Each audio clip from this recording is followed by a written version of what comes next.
Hello everyone, welcome back to Chinspinchats episode 10. Today I'm joined by the powerful Robin Armstrong. The powerful, the almighty. Mate, cheers for coming on today, mate. I'm absolutely buzzing, as Thank I you say. very much. It's a pleasure to be here. I've wanted to message you about it for a while. I didn't even think you would have been keen to do it, you know what I mean? So when you've come in today, fucking... I would have loved it. Believe I was saying before the camera started rolling, I've wanted to be invited on any podcast, to tell you the truth. That's not me being a fucking beg, that's me saying, look at here, I've got a lot to talk about. And my lass is fucking sick of listening to the same shit, so what a waste. What a waste on my lass. So it'd be a pleasure to speak to another man. No, I appreciate it, mate. Basically, if anyone hasn't seen any of your stuff, especially from the fucking northeast, so I'll be very surprised, but for the people who possibly haven't, can you tell them a little bit about what you do, obviously social media wise, but your plans in everything else you do? Yes. So I actually work part-time in a gym, but it was literally, the only reason I work part-time in a gym is I do my videos as a job. Yep. So I make adverts for local businesses, so I use my platform, which I've gained over the past 10 years it's taken us to get where I've got. I got up to 1 million followers, and then it got deleted. I got it completely deleted. I had to start all over again. I built my following back up to 200,000 desperately, because obviously you can imagine when you've got 1 million followers, you're worth a lot of money. A single post from any company, I could have a jewellery company say, oh, we'll send you a fucking clip-on earring, and if you post it, we'll give you $1,000. It was like that mad. Yeah. So obviously to me, it was like, yeah, I've got no qualifications. This is insane. I'm getting money through this for having just views. Then I decided to help with the bullying campaign, which we'll get into a bit more later, which ultimately led to me page being deleted. So when all of a sudden I thought, right, there's 1 million people just gone, I'm just going to make a new one, and tomorrow they'll all be back. Yeah. And the sad case was, I made the page the next day, I must have had like 5 people at it. Yeah. And it took us another 3 years to try and build it back up again. So I got knocked down, but I got up again. You're never going to keep me down. That's it, mate, you know. In my words, not the fucking songs. So... basically, I know what you got. We're going to get on the bullying thing. Yes. That's something that I've seen. Yeah. Obviously, I'd seen your videos and stuff like that, but yes. I'd seen the bullying thing as well. And that, to me, when I seen you doing that, obviously the position you're in with like the platform and stuff like that, I thought, fucking hell, like to come from doing what you're doing, which is fucking mint and right out there on the other side of things, and then to do that bullying thing, I was like, it's admirable. You know what I mean? It's like it's a really cool thing, and it's maybe a risk for some people as well. You know, like to go from what you normally do to that, like obviously, like you know yourself, like some things are not everyone's cup of tea, and some people get a certain way about stuff, and that's why I thought you know it is. It's like he's got a platform, he's doing something fucking good there. So can we get into all that about you losing that? The platform? The bullying videos came from. So I was bullied as a young kid. I'm not going to say I was annihilated, but I was I was like 19 stone goth for a year. And then I was obese all the way through my teen years. So naturally I was targeted. I went to a rough school. I was a big, fat, nice kid. I was nice, dead shy, mammy's boy. I went to school and I got a bit grief. And I remember I don't remember much being an adult now with younger days. I do obviously remember lots of bits and pieces of my school life, but the bullying side, I can remember every single second of the moments. Getting on a bus, this girl once because I was a big fat goth, I was walking home and this new family had moved in the street, and I came out my pal's house and she came up with us and pulled my hat off my head. I turned around, she spat in my hat and then put it back on my head, then punched us in the face and burst my mouth, and I had like awkwardly say like, give us my hat back, you know what I mean, like and walk away. So just haunting moments now. That kind of stuff made us, it stays with you. So then when I hit a certain age and I hit puberty and I started growing into my body a bit and turned into a big lump, started doing boxing and hit puberty and started thinking, then I started getting mad thoughts, like, you start turning, you get that stage when you're a young boy and you want to be a tough guy all of a sudden, so then I started thinking, fucking, you think that's what's the cool, I started thinking back and thinking, I can't believe I'd let that happen to us without fucking doing it. And I've caught up with most people that did anything to us when I was back in my younger days. And now I think that them bullying years turned us into a more confident person. My mum all of a sudden just decided to move away when I was 15. She moved away to Berwick, just that's where she wanted to live. So I was forced to move in with my sisters, which made us no longer a mammy's boy anymore. All that mammy's boy shit stopped. Obviously my mum moved, so I had to move with my sisters. My sister had abusive boyfriends, which made us obviously had to turn in from a mammy's boy into a sitting in the fucking back seat and can't do anything, watching my sister get bashed off a lad. So that turned us into a bit of a dark soul, you know. I was like having to deal with that shit after being in my big cosy mum's house for so long and going into the dark depths of a horrible council estate house watching your sister get bashed. So that made us into a bit of a grump because I couldn't do anything about it. And my dad isn't my sister's dad as well, so I told my dad what was going on, but look, it was like, it's not my daughter. I'm not going to do anything about it. So that made us, that turned us into a bit bitter. I was bitter my mum moved away. I was bitter with my sister's lads and stuff, and that turned my personality into a bit of a sour person. But then when I realised getting older, you start wanting to be the tough guy, cracking, going to bars and getting into fights. It just naturally left what I was doing. I didn't want to do it anymore. Right. But when I grew up, that's when I started paying attention to how kids are getting bullied and how looking back on, because we didn't have social media. When social media, and we're in the social media era now, so we see bullying much more.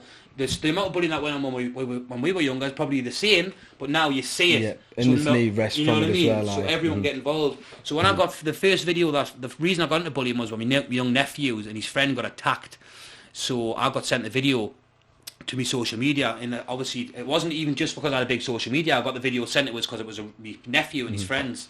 So I posted the video to find out who they were, and obviously got a reply straight away because I had 1 million people at the time, or 990,000 or something like that. So I found out who it was within a couple of seconds. You know, I posted it. I felt like I'd literally turned my head, and when I come back, there was fucking 10 inboxes of who it was and where they were. So we dealt with that. Straight away, the person was found, and the person would have never ever done it again afterwards, guaranteed, because we post the video. Now, when this is the idea behind the bullying. So a lot of people, it was quite horrible because when I started doing the bully videos, and I was passionate for it. Yeah. I knew I could have risked losing my page and everything, obviously, but I had that much passion about doing it. I did it anyway.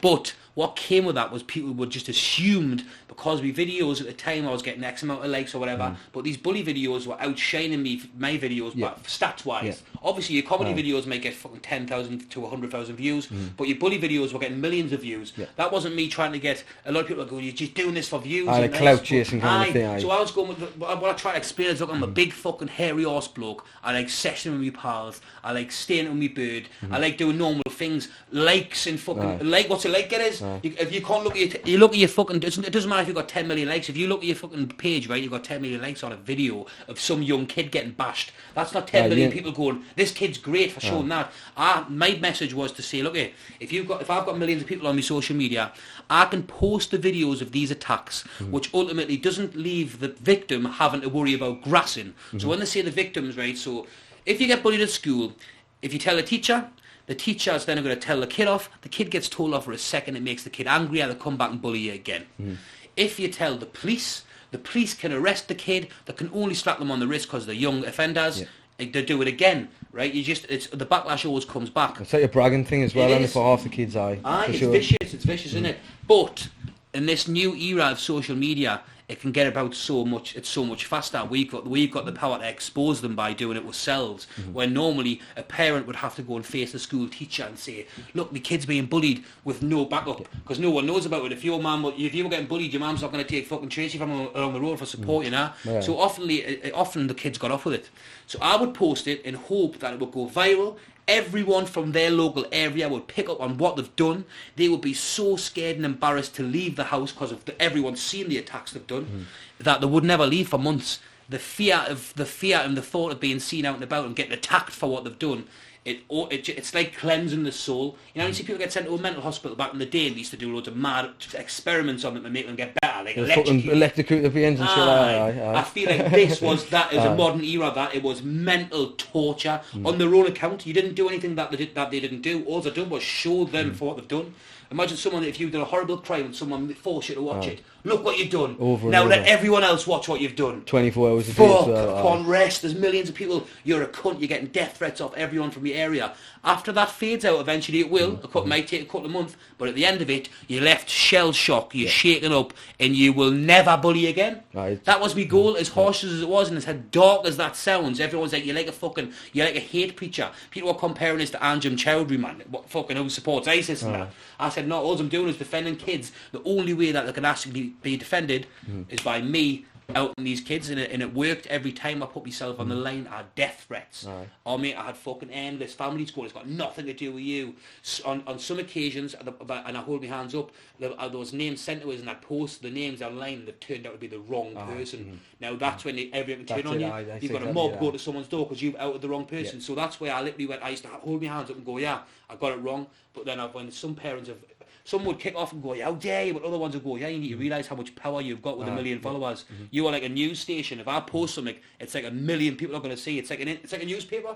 You post that. If I posted saying I've got a big hairy arsehole full of shit, you post it, 1 million people are going to tell you. They'll be the next day. They'll probably be in the fucking front page of the paper because it's went viral. This man says he's got a big hairy arsehole full of shit. So 1 million followers is a dangerous platform. When you get that many followers, you've got a cult. I was getting people ringing us and saying, I've got this child from the video. One kid rang us from Balaclava. Me and my lass, I posted a video from Blackpool. I'll finish this one off for you and you can get on the next subject. Because I got a fun one.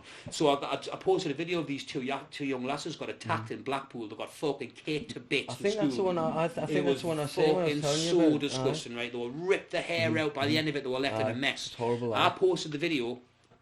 On the night time I had a phone call. It was a video call. And I was like, it's from Blackpool. So I answered the call. There was two men in balaclavas, right, strangling this young girl, right? And they were like screaming down the phone, what do I do? Yeah, what do I do? And I was like, whoa, what the fuck? Team Armstrong, shouting. I was like, put the kid down, put the kid down. So they put this kid down and everything. There's loads of parents in the back. They've obviously went up as a mob to this person's door to obviously confront them. But it was like, they were like, if I'd put my phone up and went like, off with the head. I think they would have done it. Me, I was like, yeah, and then it got total control. Then eventually, this is how it all went down. This is why my page got deleted, right? This is mental. So every time I post a video on social media, on Facebook, it would be protected. There would be a screen over my video which read, this video has not been deleted as it may result in the rescuing of the child being attacked in the video. No one else seemed to have this. No one else. I'll take it off. I'll take this off for my serious fucking cracker because I've got them fucking bars on my head. So I thought no one else has got this. But what was I saying there? What was the way I get lost on? What was I saying there? You had the fucking the serious fucking. I had the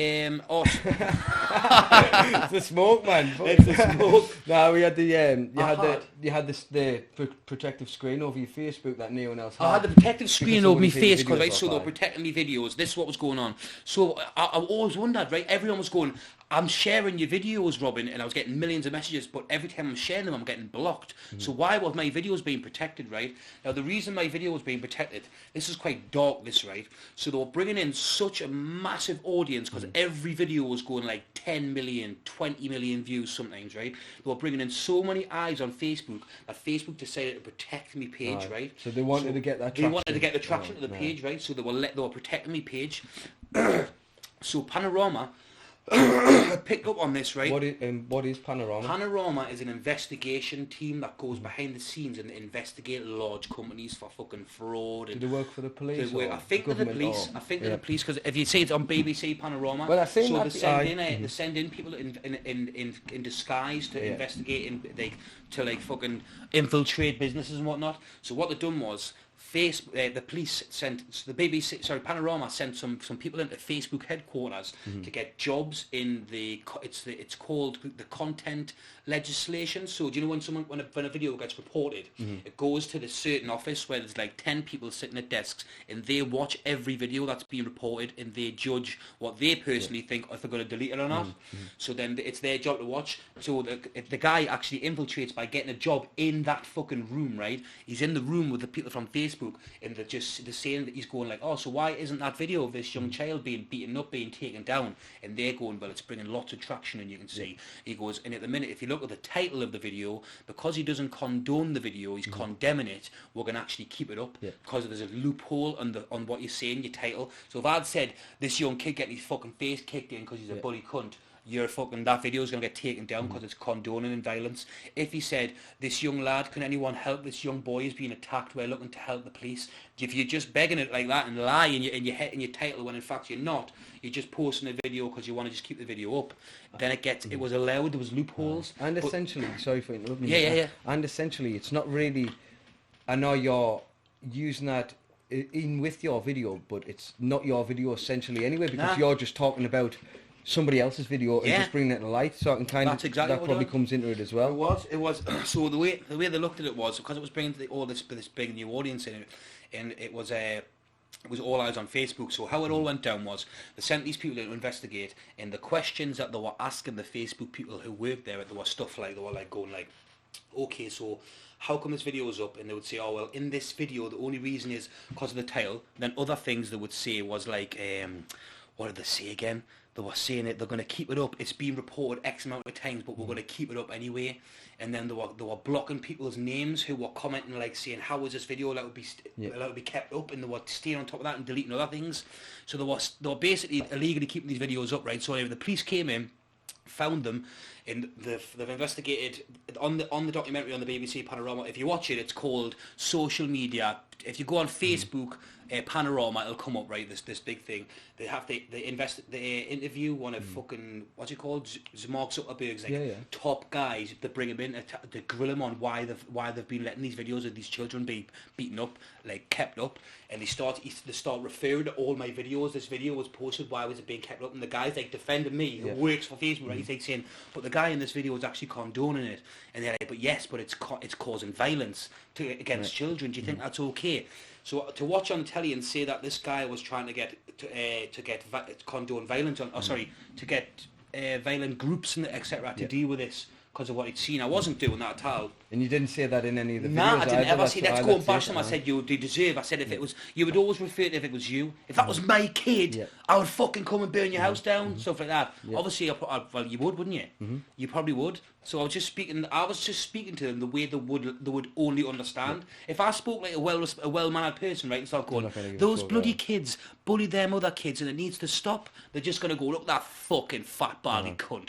You know what I mean? But I'm going, you fucker, we're going to come, we're going to fucking do this. That's not me being, I'm not going to come and do it. I'm a fucking comedian, I'm an actor, I want to fucking scare them, you know what I mean? So I'll say it, and then I want to let everyone know what the public's thinking. If I'm saying, look, I'm not just thinking this is what we all think. If you think that's acceptable, you and your 5 fucking pals of chavas think you're acceptable to go and beat these little kids up and get away with it, we're going to mob you, and then I'll try and cause a mob. I did try and mob. I'll say, look at this little kid getting beat up. If you're from this area, gather round, go in the streets and find this person, and go to his house and say, excuse me, can you not bully the kids anymore? In a mob, and then burn them to death with a fucking fire stake. So they deleted my Facebook, mate, because of that. It was getting pretty crazy now. And then he dyed half my face blue and just charged in the middle of the fucking Haymarket. William Wallace off of their heads. I remember one of them I seen, and that was the one we were talking about the lasses, and it was fucking crazy, man, you know what I mean? It's mad. Imagine it was your own child, that's what I say. It breaks me heart, like, especially when you've got kids, like, even back then when I didn't even think about it, it's fucking terrifying, man. Committing suicide now. There's a young lass not long back to kill herself across Newcastle, which is like, the thought of it happening, it scares me sometimes because I've got nieces and that who are in the young early teens going to school now, and you don't know if they would be bullied off, if they're even worse in my eyes, if they were to be the bullies. You know, if I was to get a message to say, oh, your niece or whatever, I'd say, is done this. Like, I think my nieces now, they know the passion I've got in it. And when I go around, I'm pretty boisterous. I've got 5 sisters, me, and I'm the only brother. And the little brother as well, but now I'm the little big brother. So when I go around, obviously, if they've got boyfriends and stuff like that, it's just everyone I like to go in and be like, oh, nice to meet you. Oh, my brother, I'll kill you. And they'll they'll already know who you are anyway. That's it, man. It's cool, man. It's like when you were saying earlier about going in and doing like live shows and stuff like that. Like, is that your future aspirations? Is that one of the things you want to do? Because obviously you do your videos, like I know we've just been touching on the bullying ones, but obviously your comedy ones as well, like the fucking the class. You know what I mean? Like you're doing your adverts, the shop ones and stuff like that. Me videos, mate, on me, it's me baby. Comedy has always been me pride and joy. I've loved it. I've always been the class clown. I've always had a mad mindset. You know what it is? It might be a bit far-fetched, right? But I've always used to say to my dad, jokingly, right? I used to say, I'm sure I've got autism, my dad. And he'd laugh and be like, what do you, let's say shooting, I'd go, I'm sure there's something not, I don't feel like there's something, like I haven't got a disability or anything, but I feel like I don't think right. Like an My overactive brain's fibroid always gland off. or something like that. I just feel like I'm not loads of getting energy. it. I'm just like, I'm off. My head is literally, if this room was empty here, right, and we had to sit for 20 hours, I wouldn't get bored. My head is like that. And I'd be thinking, oh, My lass is the same thing about me. She's super impulsive, and she always says it, and then just to tap the piss out of it as well, like disrespect to anybody with Asperger's on it like that. Yeah. Just in this situation, like anytime, because I've never had a fucking pot of pissing, so anytime I ever have mad any money, I just fucking blow it. That's where I always at, and I always will.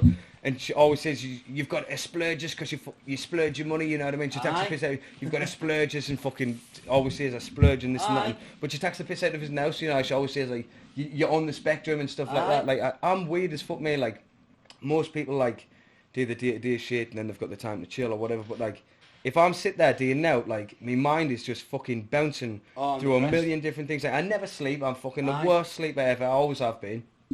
Just anything, like, literally coming to my head, and I'll want to do it. It's like, I'll think about something, and I'm like, right, I need to go and get a fucking motorbike. And lockdown nearly killed me, man. Mm-hmm. I wonder when lockdown was the only, that was probably the only, I've never thought I'd suffer from depression, right? And I doubted quite a lot of people in that. I've spoken to a lot of people over the years, and not until recently, I really thought about when I'd hear people go, I was depressed. I used to work in a job agency, right? Mm-hmm. So hearing I'm depressed as an excuse to be off work, knowing that they were fucking lying because I knew them personally, it made us feel like no one was depressed. Mm-hmm. So I used to hear people who would drop us in the shit. So for instance, if I worked in a recruitment office, I'd have to get a temporary staff for someone. 9 times out of 10, the people that work for agencies are people who can't get normal jobs, so they're shitbags. So 9 times out of 10 again, they let you down. Mm-hmm. When they let you down, a lot of the time some of the time I've heard obviously it would be depression, and I'm upset and it's mental health, so they try and go on the sick. But that wouldn't be good for me, because then obviously the people that I was supplying the staff for would be like, where the fuck's me staff? I mean, oh, he's sad, so he can't come to work. So I started to think about depression. I started to think it was a load of shit, right? Because I heard so many people lie about it.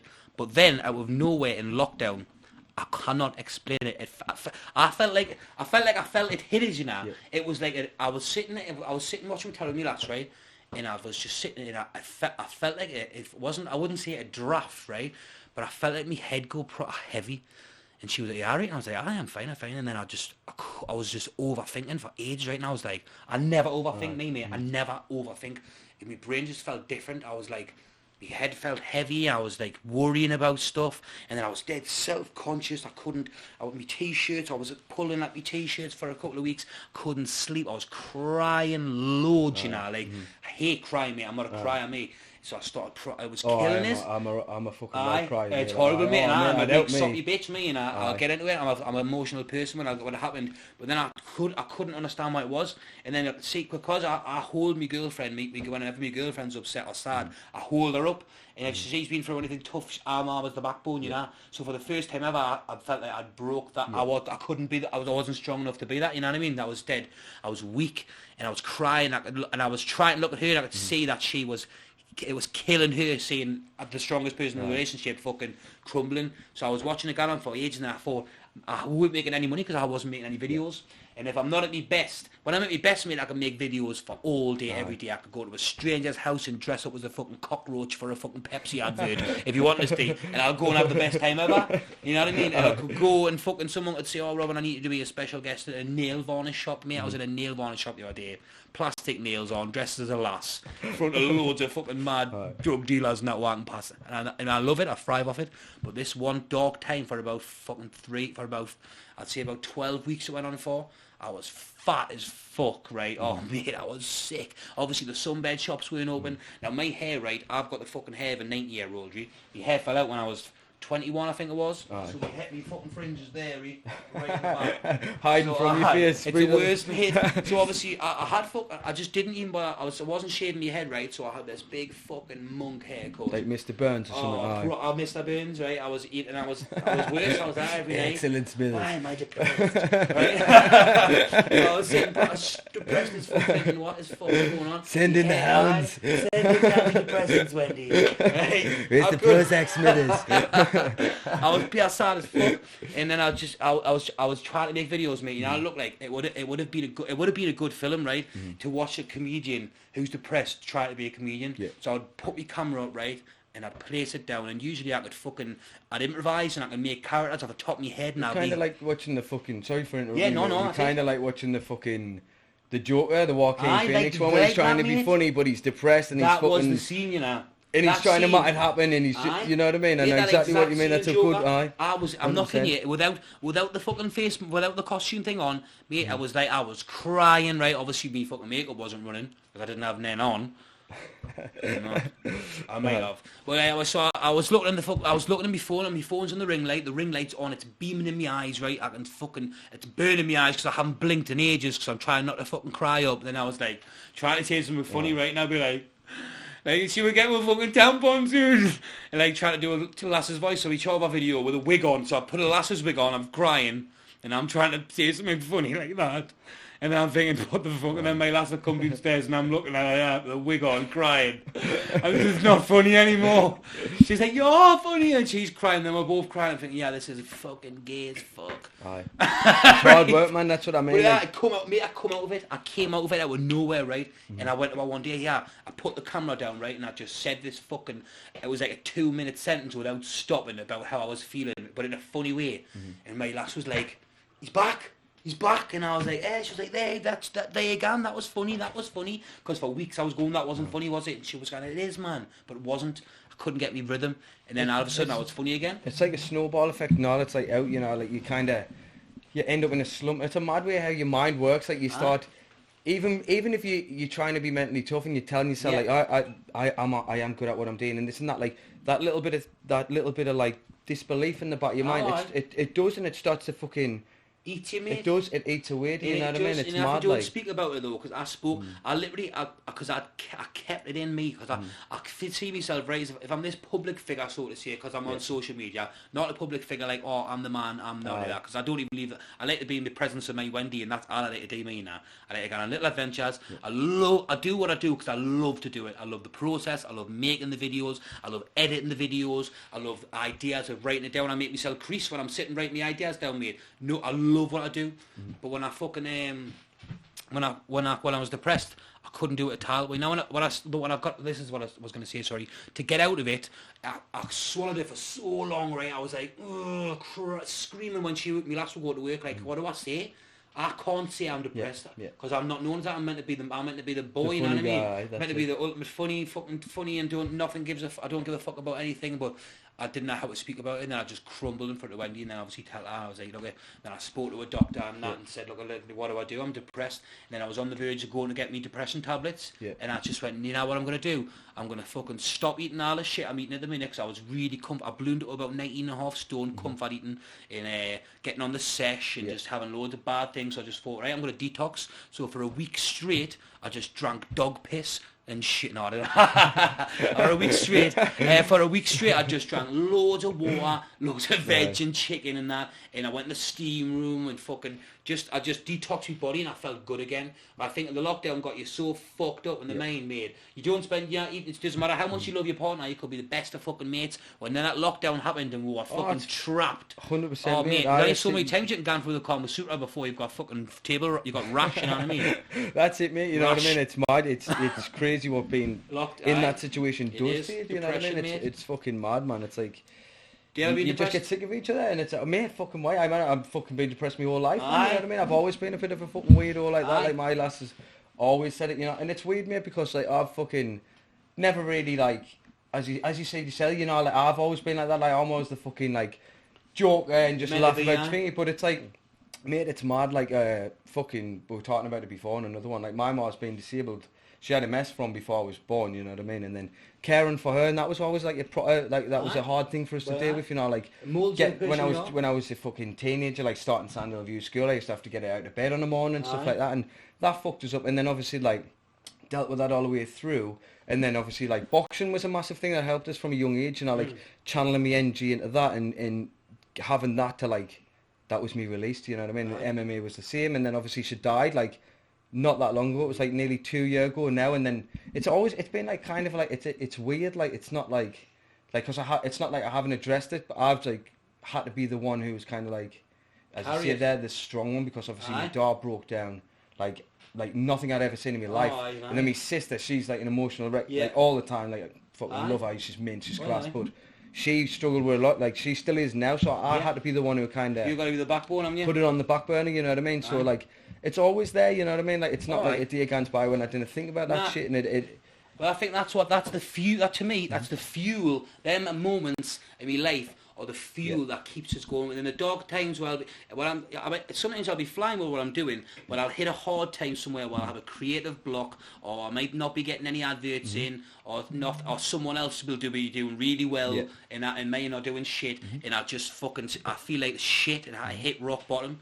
Well, then it just comes back again. It comes back again. I think once you just got to fucking keep on going through. I think, that's it, just plodding on. Keep on plod forward. You'd never, if you stop, when people stop and you start feeling sorry for yourself, it's understandable. You're meant to have your little breakdowns. But I think if you don't get off your arse quick, you have got to be proactive. You do need to help people as well. A lot of people struggle to do it by themselves. Yeah, it's a black hole. You have to look for help, mate, for sure. It's a black hole. Like, obviously, like.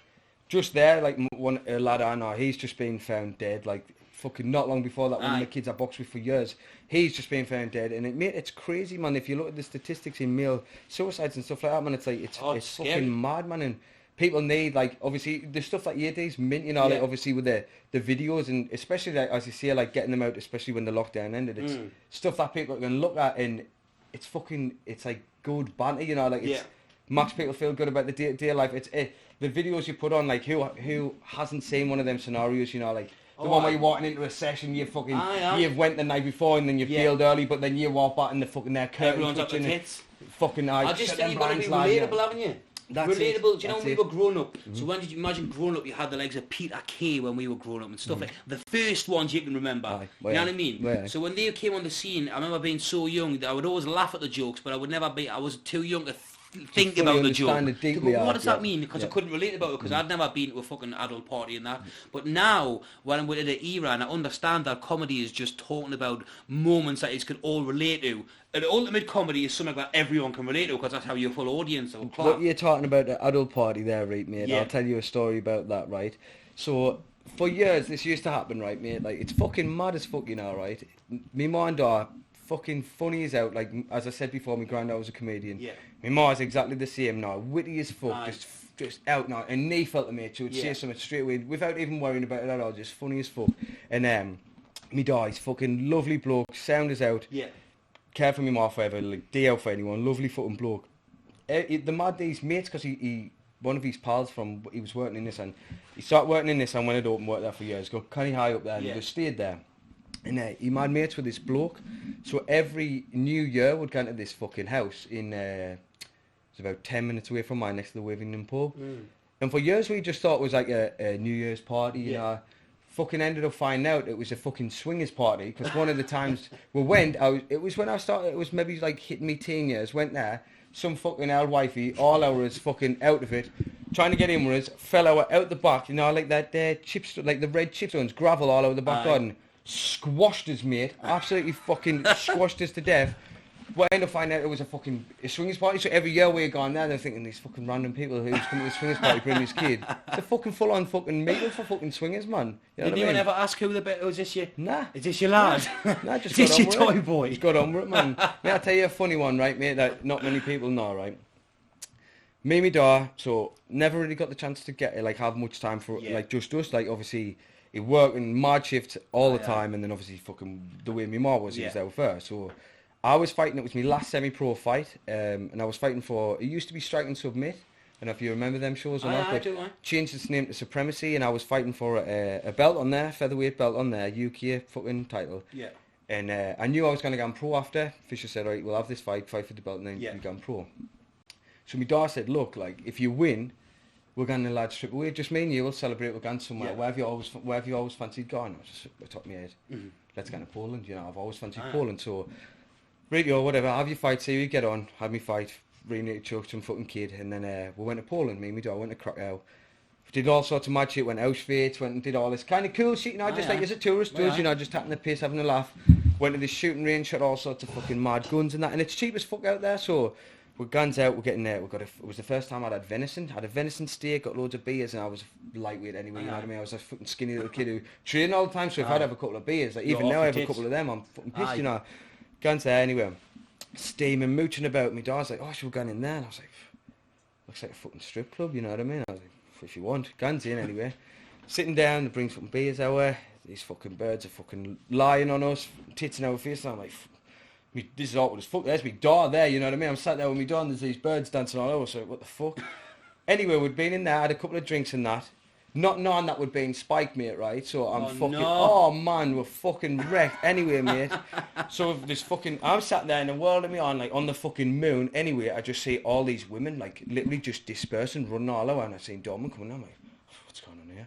Turned round, my daughter's only got this fucking, which prosy, whatever she was, whiteyed all over on me, like literally chunned it all over, just fucking kicking off. I'm like, fuck, we're gonna get filled in. Me and my daughter wiped out, like thinking, oh, no one wants the daughter getting knocked out. I'm thinking, oh no. Oh wait, Dad, get up. We'll just wipe it off. We're fucking both out there. Honestly, mate, we got back. We were fucked the next day, mate. I was honestly ill, mate. We got spiked in some fucking strip club by some fucking posies, mate. I would love to be able to say that something's happened with my dad like that. My dad would shoot me in the head if he even thought. I didn't think I've ever done anything other than to have dinner with my dad, like. You know, I think he's a bad man, bad crazy man, my dad. But I would like to do stuff like that. I think I've always wanted a father figure in my life. Me now, I've got my stepdad. Who's more my dad, but I would like to have like the Rock kind of dad who does loads of mad jumps and the cars. Rock would be kind of cool, like shoots fucking lasers with his arsehole. Vin Diesel, man, or something like that, you know, a cool motherfucker. Vin does seem cool, but you know what, I've got loads of fucking heroes from mad films and that I like to watch, but you know when you follow them on Instagram and watch the social medias, what they're about. They're not like that in real life. Yeah. Kind of disappointing, like. What about these paedophiles? What about these paedophiles? Now Epstein. You've Epstein and that. We could go to that, but I think you probably talked about that in a few fucking podcasts, are you? No, I'm not on any pedo shit now, but the fucking paedophiles are everywhere. On your doorsteps. Oh man, I've got an amazing. Paedophile it's my great friend. No, on that note, mate. Yes. I seen a fucking. There was a protest the other day, mate. We went. It was a Harley Davidson meet-up in Gateshead, so I fucking giving it a big list. Went through the boys. There's a boys, you know, all these Earl boys, fucking nothing about some kids and that anyway. So we went into Newcastle. There was a few of us, me, Stephen Fisher, a couple of lads, going for some fucking bait. In the middle of a fucking thingy while we're having the bait, there's a protest comes walking down, mate. It was funny as fuck, you know. What's it for? It was anti-mask wearing protest, mate. It was they were mental though, you know. It was the shit they were saying had nothing to do with masks, mate. They were shouting all sorts of shit, right? So I'm not a racist, by the way. This is going to sound like I'm a racist, mate. I'm not a racist. And I'm not one of them but kind of guys where you say I'm not a racist, but not like that. I've got loads of mates just black and all that. I'm not a racist, right? Anyway, go on. We're walking down, right, and it's funny as fuck, right, because there's like a mixed bag of these protesters coming down, and they've got these signs, and it was BBC or the virus. So obviously me straight away, I'm like, big black cocks or the virus, you know, like fucking in the middle of this restaurant, we're laughing. So they're shouting all this shit. I've got the video, shouting all this shit. I'm walking down, they're talking about masks, they've got all these signs, then one of them out nowhere just turns around and shouts, they're coming for your kids. I was like, what the fuck has that got to do with anything that they're protesting about? It's funny as fuck, man. They see these, there's a lot of, if you watch, there's a lot of videos of the protesters. You see someone who's quite good at speaking, approach them and question them on what they're doing. Trips them up and they can't answer what are you any here questions. For? Or you hate Trump, for instance. What do you hate him for? Because he's done this. And they say, well, hold on, there's the stats, that didn't happen, so what do you mean? Where'd you get your and source then the from? kind of like, they've got any source, they've heard it from somewhere. It's fucking mad, man. I do love a good fucking conspiracy theory in that. I do love a good conspiracy, but you know what is the problem? I believe everything. Everything. I'm the opposite. I fucking question everything. Me and Mo someone's telling us out like this vaccine. I'm like hearing all this stats and then hearing that side, and I just think like, it's probably makes it sound like a cunt that I didn't want to protect someone's gunny, but at the same time, like I'm doing all right myself at the minute, so I did not want to fucking make myself chance anything. 100%. Well, once a paedophile rings about these fucking about the vaccine and fucking Bill Gates is going to kill the vaccines. You know what I mean? I've had about, I'm not kidding you now, since the vaccines have been getting rolled out, I've had like 40 text messages, you know, like constantly messaging it, and I keep on replying, like one text the other day, and I was like, "Fuck off," and they replied, "Did you mean yes?" I was like, fucking mad, man. No, that meant fuck off. I was gonna fucking ask you as well, mate. One of me pals messaged us earlier. I've seen the video anyway. Yes. But one of me pals messaged us earlier and says, "I have to ask you about the." Well, obviously, there's loads of pranks I want to talk to you about that you've done. Yeah. But one in particular I wanted to ask you about was the airbag one. Oh my lord. So, will you fucking tell everyone about that, the injuries you got from that, in obviously the fucking healing process and what went on. So this was the process of the pranks. The pranks, I never. So I've always been against fake pranks, and I would speak out against them. I despised them, right? So I've always made the comedy videos, which were always blunt, and I swore, and I expressed myself in the way a council estate kid would, right? That's my account. The content you want to make is stuff that everyone relates to around your area and stuff. So my content was always swearing and whatnot, and in vulgar subjects like drugs and what actually goes on. So that affected me views. Facebook basically, if they strike you basically and they show a much smaller audience. So if I've got to say 200,000 people on my Facebook and I swear all the time when I'm talking about subjects like fucking X-rated subjects, they'll only show like 25% of my views. So sometimes I can get 10,000 views even though I've got 180,000 people. You know what I mean? Yeah. So this company basically rang us up and said, because I've never had a computer in my life, I've always used my phone. So everyone's like, where do you make all these videos? I make every video, all them effects you see, all the transitions, all of the flames that come everything I do, mate, lasers out with the eyes, sound effects, voiceovers, I do it all on my phone. It's took us 10 years of editing practice to get there, like, but I fucking sussed it, right? So what we're talking about again? The fucking video with the airbag. The video with the airbag. It's the fuck fucking me, honestly. This is what that blunt up if you want me. There's a full blunt ready.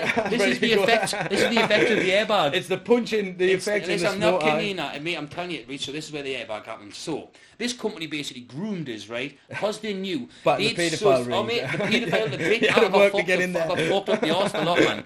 Not physically, but mentally fucked in the arse, right? So the rangers, but this is how they work. These leeches. So these clever guys who work on social media sites, they haven't got the banter or the crack to grow a large audience. So what they do is they click onto people who have got large audiences, but they use the page with the big numbers as the business side. So for instance, I get money by doing adverts for local businesses, so I get like 250 quid for doing an advert. But what they say is the views also, you can get paid for your views as well, but you have to have like a computer to turn monetization on. They knew I didn't have a computer because I never had any monetization on. So they've looked on my video. When they press play, there's no adverts appeared, so they've went, right, he doesn't know how to turn it on. So they send me a fancy fucking email, me being the dodo I am, read the email, say, would you like to earn some money from your page? I'm like, what? Of course I'd like to make some money. Not realising if I had a computer, I could just press the fucking on button and there'd be money in my bank. I was like, what am I going to do? Fucking cowboys. Oh, mate, so they're like the big fancy words now that I couldn't even read. So I'm like, that sounds good. You know what I mean? Like, we're taking your page off you. And I'll be like, yeah. And they're like, we're going to give you 40% of the money, and we're going to get 60% because we're going to be doing the editing and stuff, which they never did. I do all the editing. It's already edited, right? But again, my fucking thick brain thinks, they're going to do some sort of special effects editing, like Hollywood editing. Mate, it was the same kind of editing as me, just done differently, right? So they've done nothing theoretically, but because there was money coming in my bank, which was never there in the first place, because you weren't awesome. I was like, whoa, this is the best, right? I'm so fucking doing it. This is amazing. Thanks for the money. Thanks for my money, guys.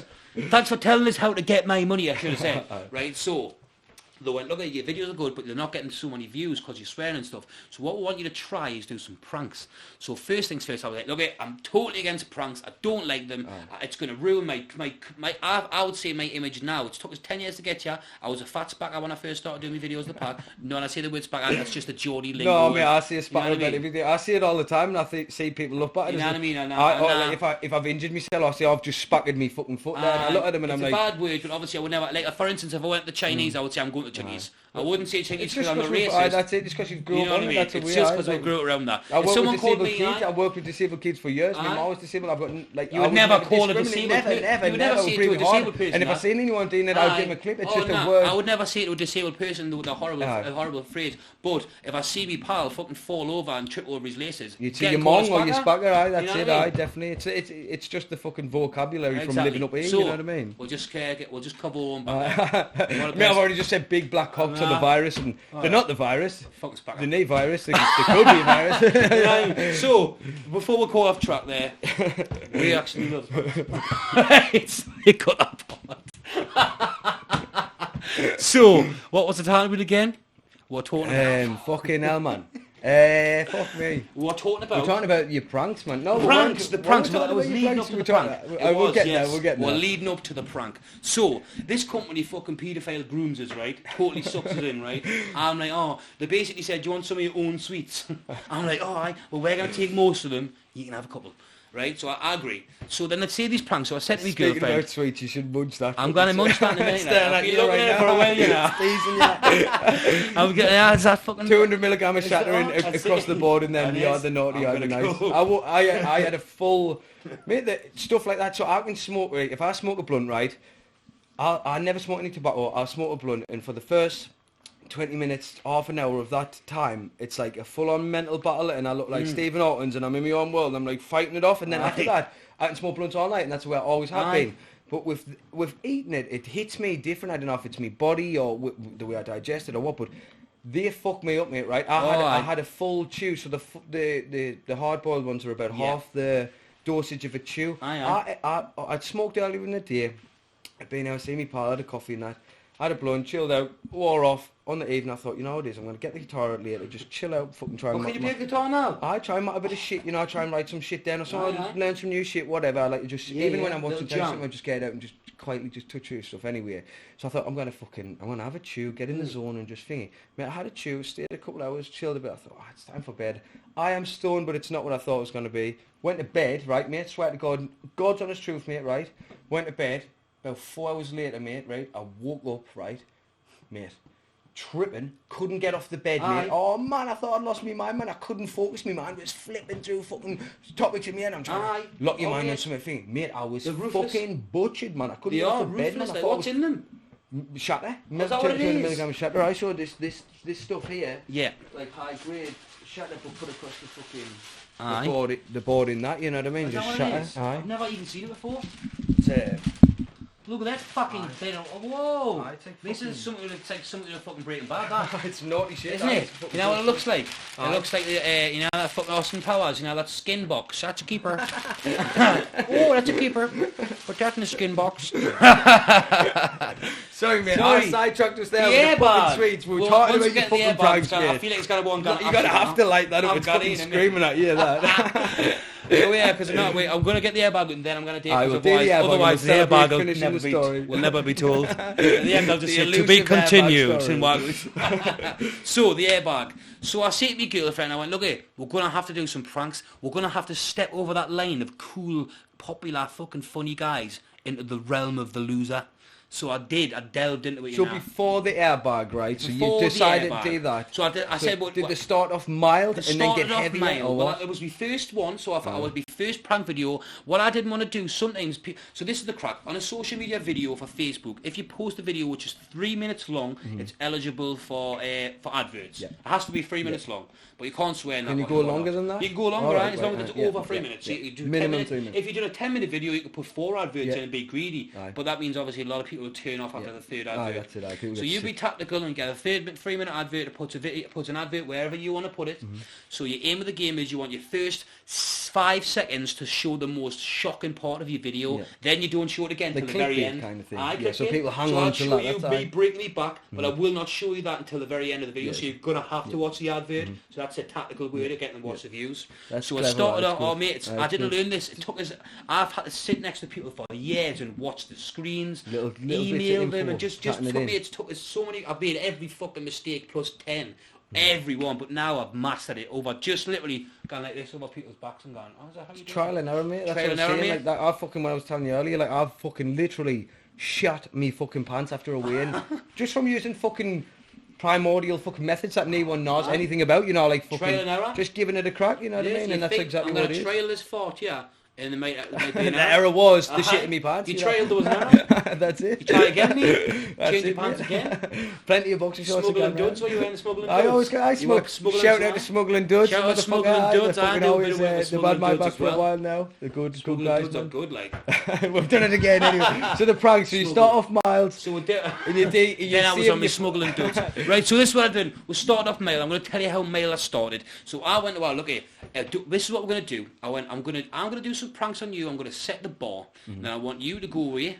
I want you to sit down, do some mad research, and you're going to do it with... Shaved the hair first. Oh, mate, I went for it, like...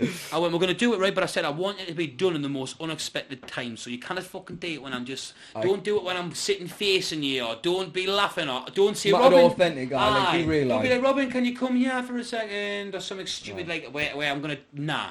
And she trotted me and she got onto it and she fucking fucked us up. Like, I was like, first things first, so I was like, oh, I'll give her a couple of scares.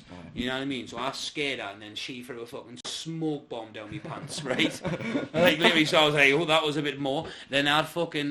How was it since the operation? It was good. So the back, I mean, on your balls off the smoke. Oh, my balls, the smoke's gone, man. That's gone. The full thing's I'm a gone. fucking lady girl now.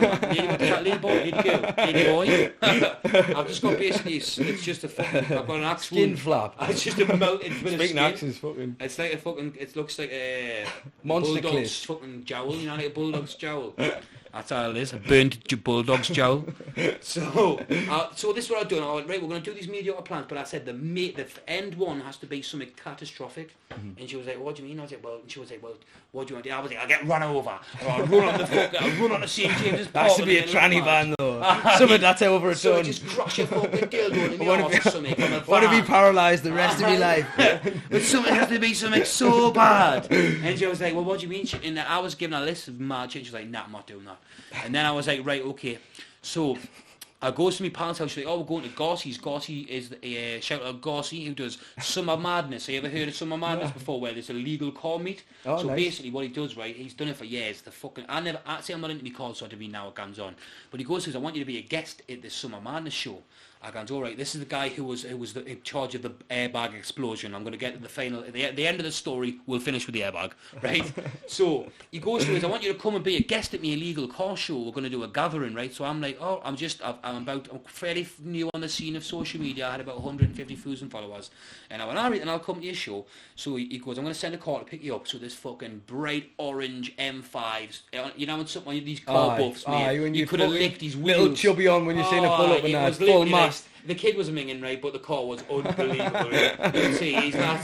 So it was like the car was fucking out of this world. So I got in the car and he was like, he knew who I was, and I was like, I was quite humble to be in the car. And anyway, we're going to fucking B&Q just next year, that B&Q here. So we pulled up at B&Q in the car park, right? Mate, it was the most mental thing I've ever seen. So first things first, there's one kid, Gorsey, who I'm now really good friends with. He's standing in the car park with a megaphone. So I pull up next to him, right? It's just him standing there with this lass. He goes, mate, watch this. And he goes, what? He goes, I'm going to give away the secret location, which is right here. In a minute, I'm going to text the number. And he goes, in the next hour, there'll be 5,000 calls here, right? And I goes, I reckon, mate. So I goes, neither that. So I walk away. So he couldn't hear us in the distance. I ring me fucking pals and I go, yeah, man, this clown has just told me that he's going to text this number and there's going to be 5,000 calls. And they're like, are you fucking joking? I went, yeah, will someone come and pick us up? Like, it's not going to happen. I'm not fucking kidding you, mate. It's fucking he sends this text, right? Out of nowhere, it sounded like there was an earthquake, right? Because they must have had an idea where it was going to be, because they were everywhere. So the police helicopters followed them, thousands and thousands, right? And then I'm not kidding you, I'll get some videos in that in a second. Then out of nowhere, right, a tank comes in, a black tank that had been customised into a big gaming centre, so that Xbox sat in the middle of it, full-blown black tank for hire. Then burger vans came in. The manager came out of the B&Q across. He was like, no, stop. He was like, look, it's happening now. He can't do anything about it. Now, when there's an illegal illegal car meeting of so many cars, they can't stop it. They've just got to come and monitor it. Like so there was police. It basically just. They just had to say, look, please, they don't do anything. They were fucking having drag races. I was standing on top of a tank. They were just passing his joints. It was like insane, right? And they goes, oh, Robin. He gets us on this tank. No one knew who I was at the time, right? No one. So he goes, everyone. I was like, don't do it. I was stoned. Like, don't do it. He's like, get on the tank. I got on top of this tank, right? I was like, please don't. So I'm standing up, he goes, it's Robin Armstrong, right?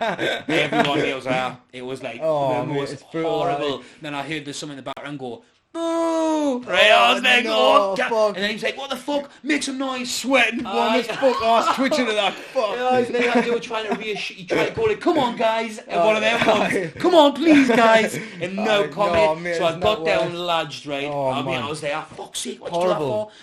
He was like, right, okay, Rob, anyway, come over to this Harley Davidson. So I went up with this big bike, big chopper. Was this before the lockdown? Because that might be when the depression was on. No, it was years ago, that's right. I've got much more depression than that. So I get off, right, and I sat on this bike. I didn't want to be on the bike, mate. I'm scared of all this shit. I had shorts on. And he goes, right, come on, give it a rev.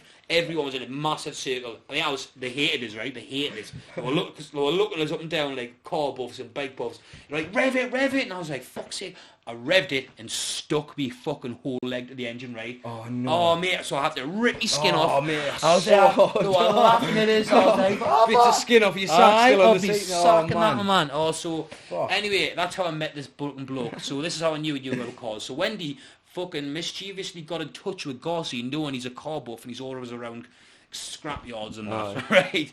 So, we'll get this airbag.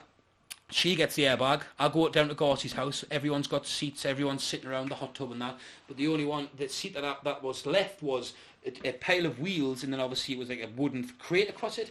Now everyone was saying, well, did you not notice the big cable that was underneath it? I said, well, the big cable that looked like it goes in the back of the hot tub was pretty close to the cable that was underneath. You're not looking for something. And Gossy's pretty crazy. Like, he's got the fucking, remember Icon? So Gossy's got the original Icon sign from the actual Icon nightclub on his wall in his garden. It's the fucking actual sign in his garden. He's a mad bastard Gossy, right? So I just assumed it was just it was a pile of tires. He's a big car buff. Funny you're saying that about the car signs. My mate's got an antiques place, and he's got, I don't know if you'll nod. You might have been there, I'm not discriminating, but there's Rocky's, the old gear bar in Newcastle. Rocky's? I think it was called Rocky's. I think it was called Rock Shots. Might have been that. He's got the full fucking sign in his fucking warehouse. Anyway. You do have it? Not discriminating. No. You might have been there, you might not. Yeah, you might be. Each their own. You might suck the pipe. You might sit on the pipe. Enjoy it. If you want to do that, then ride that shit, baby. And if not, all good. Spit on it, lick on it, do what you want to do with it. Grasp it, screwdriver, it's all good. Fucking do what you want. Pepper grinder, whatever you want. No, anyway.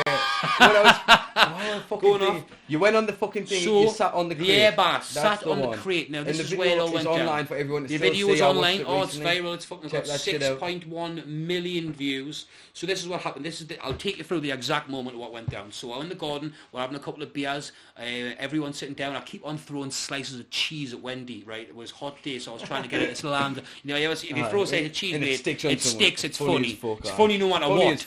If you fucking threw a fucking cheese square at a funeral, it would be funny. Someone's going to laugh. Right? I'll laugh at all with shit like that. Anyway, family's just been murdered, massacred. The slice of cheese hits one of your fucking relatives. I'm the worst person in that situation to ever tell someone to eat me. I can't help it. And I don't find whatever they're saying funny at all, because I've got a fucking conscience and I've got a heart.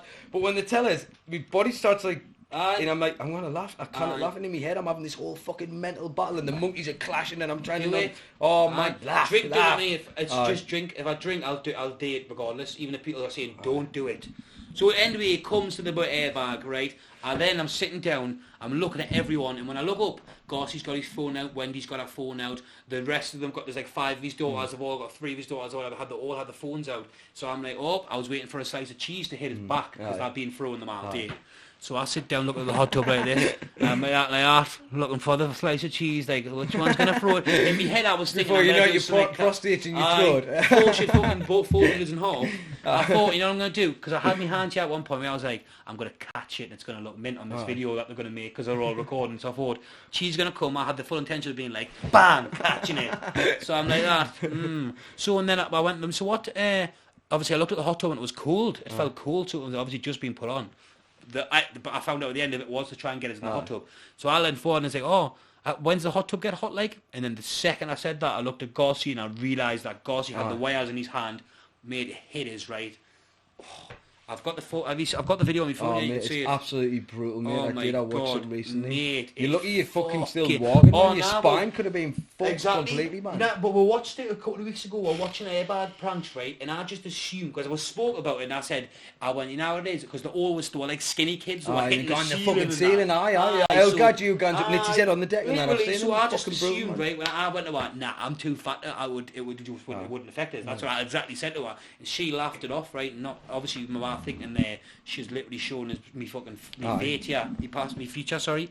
So it happened, right? And now it felt like someone had got your back, right? Imagine when you get a tea towel and you go like that and whip it. Oh God! It felt like my back had just went whip, right? And then when I've come down, I felt like I couldn't breathe. I was like, I couldn't speak. But then I thought it was good. She showed us a phone. She was like, look, and I watched. And then I was buzzing with what it was. I was like, yes, that looks mint. Because I thought, I'm definitely just wounded. It's worth it. I just thought, I'm winded. But then I tried to stand up, mate, and I've never felt a fucking pain. You know, I felt like the back of me calf. But an internal bleeding, spine, all the said was. So when I went home, I tried to drive the car, man. So I was like, oh, I will go home now. I need to lie down. So I tried to drive the car, and when I got in the car, I could feel my back spasming. My whole spine was spasming, right, to the point my arms that was shaking right in the car. Like a fucking puppet. But I was trying to be the big man and be like, it's alright, man, my lass. I'm sound. a high pitched voice. Sound. You know what I mean? My voice is quite a girly voice when I speak like this. But I was like, I'm not, how are you, man? Fucking cush, man. I was like, holding it together, right, like fucking hell. And then we got in the car, and she was like, are you alright? And then I started to get really scared, right? I was like, yeah, it's my spine. And if it's your back, you got one back. And I was like, maybe it's just my legs. I was like, maybe it's just my legs. And I was like, my legs aren't hurting. I was like, maybe it's just my arms. I'm feeling my toes. And I was like, yeah, it's my spine, and that is. And she was like, is it your spine? I was like, no, it's my leg. And then I get in the house, right, and I open the door, mate, and my legs gave way. Right? So I fall on the floor, and that's just screamed at the top of her voice, which sent me west. So she's going, fucking hell. I was like, ring an ambulance. I couldn't help anymore. So I tried to roll on my back. You know, when you're in pain, you go on your back. Mate, landed on the side. So I just rolled on it, and I was like, screaming, right, and I couldn't roll over. She was trying to roll us over, and I was clawing her arms. I had to get her off, and I was like, fuck! And then she rang an ambulance, and I had to open my front doors on a main street where there's loads of people go past. And everyone will know you're open the doors, right? So the full streets I walking past, the ambulance comes up. We just fell out with the neighbours not long back, right? So I didn't want to cause any more grief. My lass was crying her eyes out because I thought everything was going through my head. I thought, I'm going to be put in a wheelchair here, they're going to see your back's fucked. And then I was like, my lass is going to leave us. You know what I mean? I thought, my lass is going to leave us, I'm not going to be able to shag anymore. Like, we're not going to do anything. I'll not be able to leave the house. I didn't know what was going to happen, mate. I was that scared. But then, I was in so much pain, I'm not gonna be able to shag I was trying to have paracetamols, man, as if I was going to get instant pain relief. I was like, eating them faster, chewing them, please. It's not working. So they came, the ambulance went, you got out, you went, it's Robin Armstrong. I was like, hell. He caught us in the back, he like pulled us up, right? I was like, you know, and then fucking see with Prime Ryan, and I was like dying in his arms. I was like, don't let me go, man. Don't let me go, mate. Don't go to hide. It's going to be my all right. And I was like, shut up, man. I'm trying to die over here. And he just fucking takes us in the ambulance and puts a gas in the air in my mouth, right? And I was like, the pain left. And then I fucking had this false sense of everything's going to be alright because the gas in has made us feel alright in 5 seconds. So I was like, I'm cush, man, Wendy. Look, I'm cush. And it was wearing off again. And I was like, oh no, Wendy, it's happening again. And then I took us to hospital, mate. This is the end period. I get to the hospital. Obviously, everyone in the Alvin Gateshead. So and I were on Gateshead anyway. The hospital's outside my house, so it was a 2-second drive. So I'm there and I'm laughing, and obviously it's not very often the doctor can say what happened to him. So normally they don't ask you, they ask the doctor who's read your medical sheet. They're like, what's happened to him? And I was like, sorry to interrupt. That's what happened to us. He was like, Jesus Christ, I'm going to get a specialist in. You know, you're fucked up. Your spine's fucked. My God, man. You know, there's something about Mary. You get these balls stuck in his zip, and then progressively. How'd you get the twig below the Googleberries or something like that? He keeps on getting more people in. Come and have a look at this. Come and look at this. Come and look at this. He's nothing above his dick, man. It's funny as fuck. So I had like every fucking doctor in. Some of them were like, some of them I'm sure they weren't even doctors. They were just fucking strangers coming in. Hey, Woody. Dave's seen your baseball. Don't touch my baseball. He doesn't call them baseball. If you see Matt Weeder, it's fucking unreal, man. It's fucking genius, man. That's a great film, mate. That was what it was like. And there was more people coming in, and then I was humiliated because I thought, and then I had the Chronicle inboxes straight away for the story, what's happened to your back, and then this is the video when we posted it, because I put it this way, that prank video was the first. So I got asked by that company, Robin, do your best to make a set of prank videos and send me over the finished clip later on this week. So the first fucking prank video I sent them made was the most epic collection of pranks. You'd already fucking peaked too soon. Oh, that was it couldn't have got any bigger. Couldn't have got any bigger. I broke my spine for it. I'm literally in hospital. You're gonna have to chop my leg off. I've got a fucking axe there for you. Let's fucking do it. Fucking get a pinky up or something. Let's join the Yakuza. Put me ball on there. Oh wait, let's go to Chinese and we'll fucking just join. Show we're fucking. Actually, we'll be able to get a free chicken chow mein moment if I show me dedication. I'll take the 2 little fingers. Do you take 50 notes now? Do you take little fingers? I've got one here for you. Chicken chow mein. Digit, mate. We're going very racist again, yeah. This isn't racist, man. We're allowed to say this, yeah. That's it. It's freedom of speech, mate. I've got I don't know what this tribes person is there, but what is he? That's something. See, Kenya or something. I've just watched a film the other day. Ghost from Power. Aye. It was called. Oh, you not watched Power? I've watched the first episode. This is from Kenya as well. Where the fuck? That's from Kenya. That was made in Kenya. Some shit from South Africa as well. So we're not there. I get you. Open, but I've seen some of that, but that basically brings in bad vibe. I don't think it was that probably one in particular. Voodoo, man. It's it probably might be, fucking giving me bad juju. I mean, I'd probably come here, touch that, rip my BM off, come back, touch that, smash my van up. It's probably that's fucking cursed. It could be, you know. In fact, you know, I feel like it's probably been in my pocket for the past 10 years then. Might have been up somebody's arse on a session or something. You never know, you know what I mean? It looks the shit. It definitely has got juju all over it. So what about this axe? Where did this axe come from? So my mate, right, he's got a company. Yep. He's from York, like Doncaster way, down that way. It might be Scarborough, I didn't know. Sorry on a mate, I didn't know exactly where he's from. Could be Leeds, Hull. Round about that. But it's dies in every movie, right? So he's a blacksmith. Yep. He makes knives, swords, fucking with metal, you name it, you can do it, and all top quality sells them for fucking massive following, sells them for fortunes. And I was talking to him about this, I want to get him up here, and he says, I'll send I can't remember what he did. He had a video of an action. I was like, mate, that's fucking sick. I'd love one of them. He went, well, Carl, I've got these that I'm not selling. I just mad them for a bit of fun with some mad bits that I had, like cable and stuff like that. So is this an electric cable? So he made that and posted it up. And I went, mate, if you send us an action, we'll take a camping. He went, no, fuck that. Didn't take that camping, keep that for the studio. And I'll make you a tomahawk to take camping with you as well. So you can use this tomahawk. It's fucking insane, man. Is it good?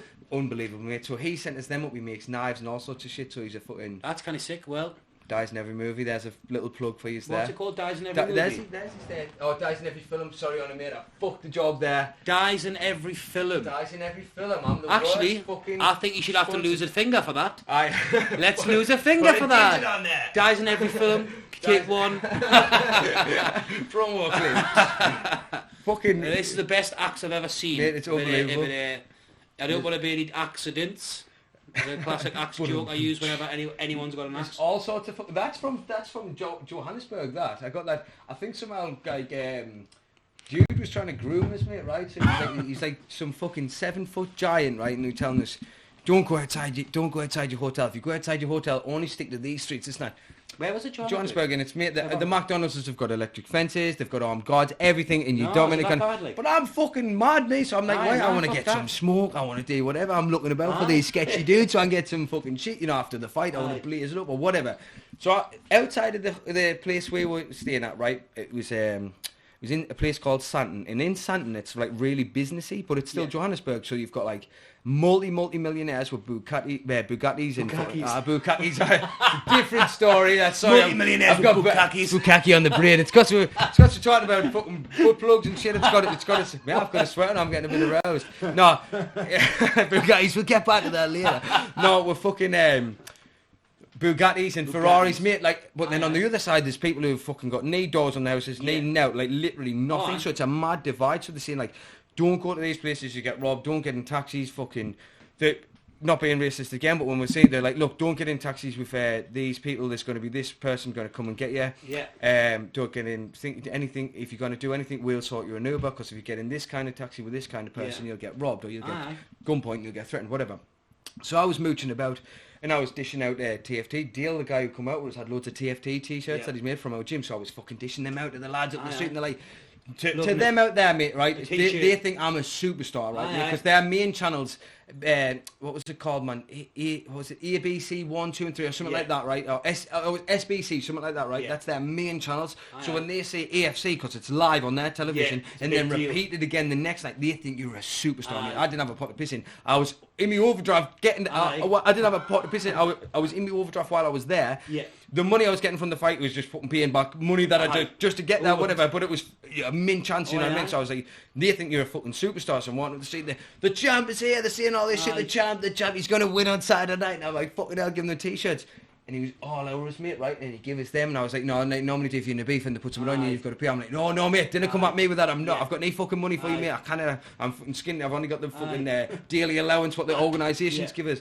He's like, no, my lion brother puts his fucking thing on his arm. That's like, it there. Fucking look like anal beads or something. But I was like, fucking, what a guy! You're a fucking legend. Like, he's like 7 foot huge. Like, I definitely think he was trying to nonsense. Killed someone. He's probably had them up somebody's arse, mate. He's probably someone's. They've strangled somebody's child. They definitely. There's some dark shit going on with Take the evidence now. Take the beads. Anyway, he'd give us them, mate, right? So I fucking, whatever, fight and all that.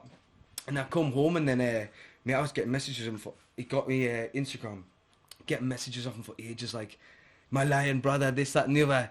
Can you help us, blah, blah, blah, you need to send us this much money and that. And I was like, oh no, he's hit us with that shit. You were more of an investment. Mate, if I was loaded, I would give somebody some money. I'm like, mate, you've got more money in that fucking favela or whatever you're in than I actually have. And that's not even me. Fair enough, I'm in a better situation, like where I am with, I've got a roof over my head and stuff like that. But like, fucking, he probably had more actual physical cash than I had, you know what I mean? I was like, you've got the wrong idea of me, mate. Just assume that I think everyone from England are rich. Because of just fucking, it'll be media, you know what I mean? Because the only media I suppose they'll see in the papers is fucking celebrities and royalty. You'll not see any fucking media about any normal fucking kid, will you? And it's hard to be thingy here, because if you're a fucking whatever, not nout against people with disabilities who don't know, but if you're a slouch who does nout, you get fucking paid for anyway, and you get all your shit anyway. So they say that, and not many other places in the world have that system. So it's like the people here. That's why fucking Tina up the road who's fucking getting a fucking 20 snout a day and I've got loads of fucking... Got a fucking 80-inch telly on the wall and fucking 200 a year. Fucking lips done, fucking wabs done, all that, you know what I mean? And that's why. So, motherfucker. Fucking bitch. That fucking bitch who lives at the top of the road. Fuck you, Tina. Tina's got 9 kids and a fucking... new fucking Nissan Micra who gets fucking... Mate, have you seen the new Nissans? The electric ones are literally going as fast as fuck. Tina's got one as well with the 5 kids. He's never worked in LA. I can't even remember where we've gone with that, mate. I've completely lost track of everything. So incidents what we're talking about. So I brought me back. That was over. That was done. So that was another subject that I finished. Now where I'm looking to go, I'm past... So this is the thing with social media, right? If you're when you're in social media, an influencer or whatever, you've only... You tend to have a shelf life. Yeah. Now, for instance, someone like, say, I don't know, so a big name who'll have they'll be known for something on social media. Yeah. It might be a viral hit. Say, Aaron for instance, Aaron Kraskell or someone like that. So he had big hits back in the day he would do the singing thing where he would play a segment of a song, so you'd actually hear the words say, all the single ladies, and then it would be him finishing the song like, all the single, it would just, that was his thing. It works for a while, you can stretch it out for a couple of years sometimes, then you forgot about, right? Because it's boring, you've been seen for a year. So a lot of people just fizzle out, right, and just disappear because they don't know what to do. They'll end up selling the page because it's worth a bit of money for a little lumper, or they'll just not do it again. Now, what I've done, what I believe is, mine's been a longevity thing. I've done it for 10 years. I've been around. I was around before that. Well, after Aaron Kraskell and that, I was one of the OGs, me mate. And I've been original original fucking Facebook gangster, right? So I'd started off first, but I'd have to find myself. So I started doing rants. Then eventually people got bored of the rants, and I took that in. I took on board that people were bored of me ranting. So I thought, I'll tell you what, I'll try these new filters that just been invented. We were around in the filter being invented era, man. That's quite a big. That's quite a historical moment, you know. Filters and emojis. When we say to our kids, we remember when filters and emojis. Eggplant, you know what I mean? The squirt of water. We remember when the eggplant was a cock. You know what I mean? It was an actual penis that I sent you out of your mum. That's how I met your mum, the eggplant. You know what I mean? Your mum and that knew. She confirmed she was getting child. Obviously, when me and Wendy have a child, when she's older, I'll just say, obviously, when she says, Mum, Dad, how are babies born? I'll say, well, the eggplant and the fucking peach collide. Mate, I didn't even... Where were we fucking going, mate? Where were we going with that there? The eggplants fucking blew me, man. The eggplant. It's the fucking... The cockpeas, the fucking... The cockpeas and the eggplant. So, social media, where I was going with it. So, I'm now at the stage where... I don't know what I want to be when it comes to, say, for instance, I don't just want to be an actor. Yeah. I don't just want to do comedy. Say, for instance, do you know James Gordon? Yeah. So James Gordon's a perfect example, right? He started off with a sketch show with Gavin and Stacey. Just a fat English kid, fat and very likeable person. Yeah. So the very likeable people from England good talkers and good comedy. They're very likeable people. So they seem to be taking off and getting the big gigs in America and that now. So he started off just as sketch shows, which is I've been doing as well. I do all my own sketches. But what I do as well, so I do stand-up comedy. I do acting. Have you done the stand in Newcastle? I haven't done a stand-up, but I've done a big club in Middlesbrough. I've done just a few small gigs, but it was my first attempt. I've done stand-up last year for the first time, but I want to do it again. So I want to try and do a stand-up. I want to have that in my arsenal. I want to do comedy acting. I want to do serious acting. I like doing my adverts because I think, right, this is my niche. You know, when you grow up and you see people like starting businesses and all of a sudden it takes off. For instance, I went to school with a kid who had a fucking clothing company and now he's a millionaire. So you'd always go, fuck. When am I going to have that idea? You know what I mean? What can I think of? Well, if he's done clothes, I'll do key rings. Oh, that's not going to work. You know, like that. End up selling your arse. Aye, anything. Oh, well, what about OnlyFans? Oh, I haven't got a very big cock, so I can't do that. Like that's, you know. Hairy butthole. Aye, all that shit. I'm fat. I can't see my cock. So I said beat myself up because I thought I haven't got the brains to get a good job, and I haven't got the creativity to come up with some sort of idea that's going to make us money. So I used to beat us up, and I was like, oh, the social media's here. So I got my first 1 million views, mate. Anyone that gets 1 million views, right, in your head, if you think you've had £1 million, so I'm like, yeah, it's 1 million views. What am I going to spend all these views on? But then realistically, when you're going, it's still 1 million views and I can't do nothing with that. Some comments, 2 days later your video is gone, a week later it's forgot about, right? It's gone. But it gives you this false wealth, mate. It takes your brain over. You feel like you're a celebrity. People get this feeling and it swallows people up. And because I class myself as a genuine person, mate, it didn't swallow me up. I've been the same person all the way through it. But I've seen people who have got a viral video and it's turned them into a monster, right? So I've seen this. I've learned every single possible avenue I can make money from social media now. I've done trial and error like yourself. I've like, right, I'll try and make money this way. So I started trying to do adverts when I had I only had about 20,000 people, and then I got my first advert opportunity, which was for a cake shop or something.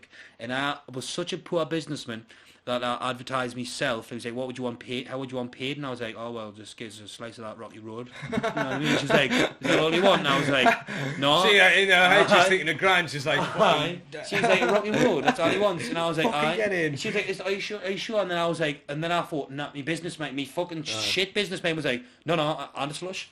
And the slush, or I'm not doing it. And then she's like, okay. And I've done this advert. I was there for like 3 hours, edited it for like 4 hours, posted it, got fucking like, it was my first viral advert, got 1 million views or something. Her business just took off. I'm sitting with a slice of cake, and I'm thinking, I've got a slush as well. I'm like, washing it down with the slush. Bitch, I got a slush as well. So then my business mind didn't have a clue. But now, since then, and since I've been signed by loads of fucking companies who've used this and took all my money, and it's took to lose me page, to be conned, to have me page stolen, to learn how it works, earning money. It's mad, mate. It's like fights. It's like it's such a shame, but you only genuinely really learn something from a loss, and it's the same in that aspect. You know, like you get.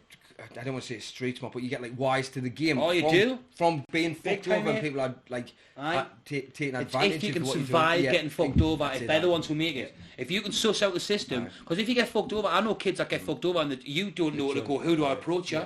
I've just agreed to give me Facebook page, so a company, you're fucking thick as fuck. Oh, you got to ring the police. I've rang the police when my page got took, you know. I'm going to say, I rang 999 when my Facebook got deleted. I was like, help! Help, there's been a murder! Who's murdered? My Facebook's gone! The week after they arrested you. I was fucking lost. So I was like, I need to get in touch with someone, because I was convinced someone had done something bad, because I was like, what have I done? But it's humble as, and now I know, and now I've figured out how to make money. So what I was getting at, with making money on social media now, mate, I love what I do, right? I love it. When I make an advert, I say to you, right, what business you got?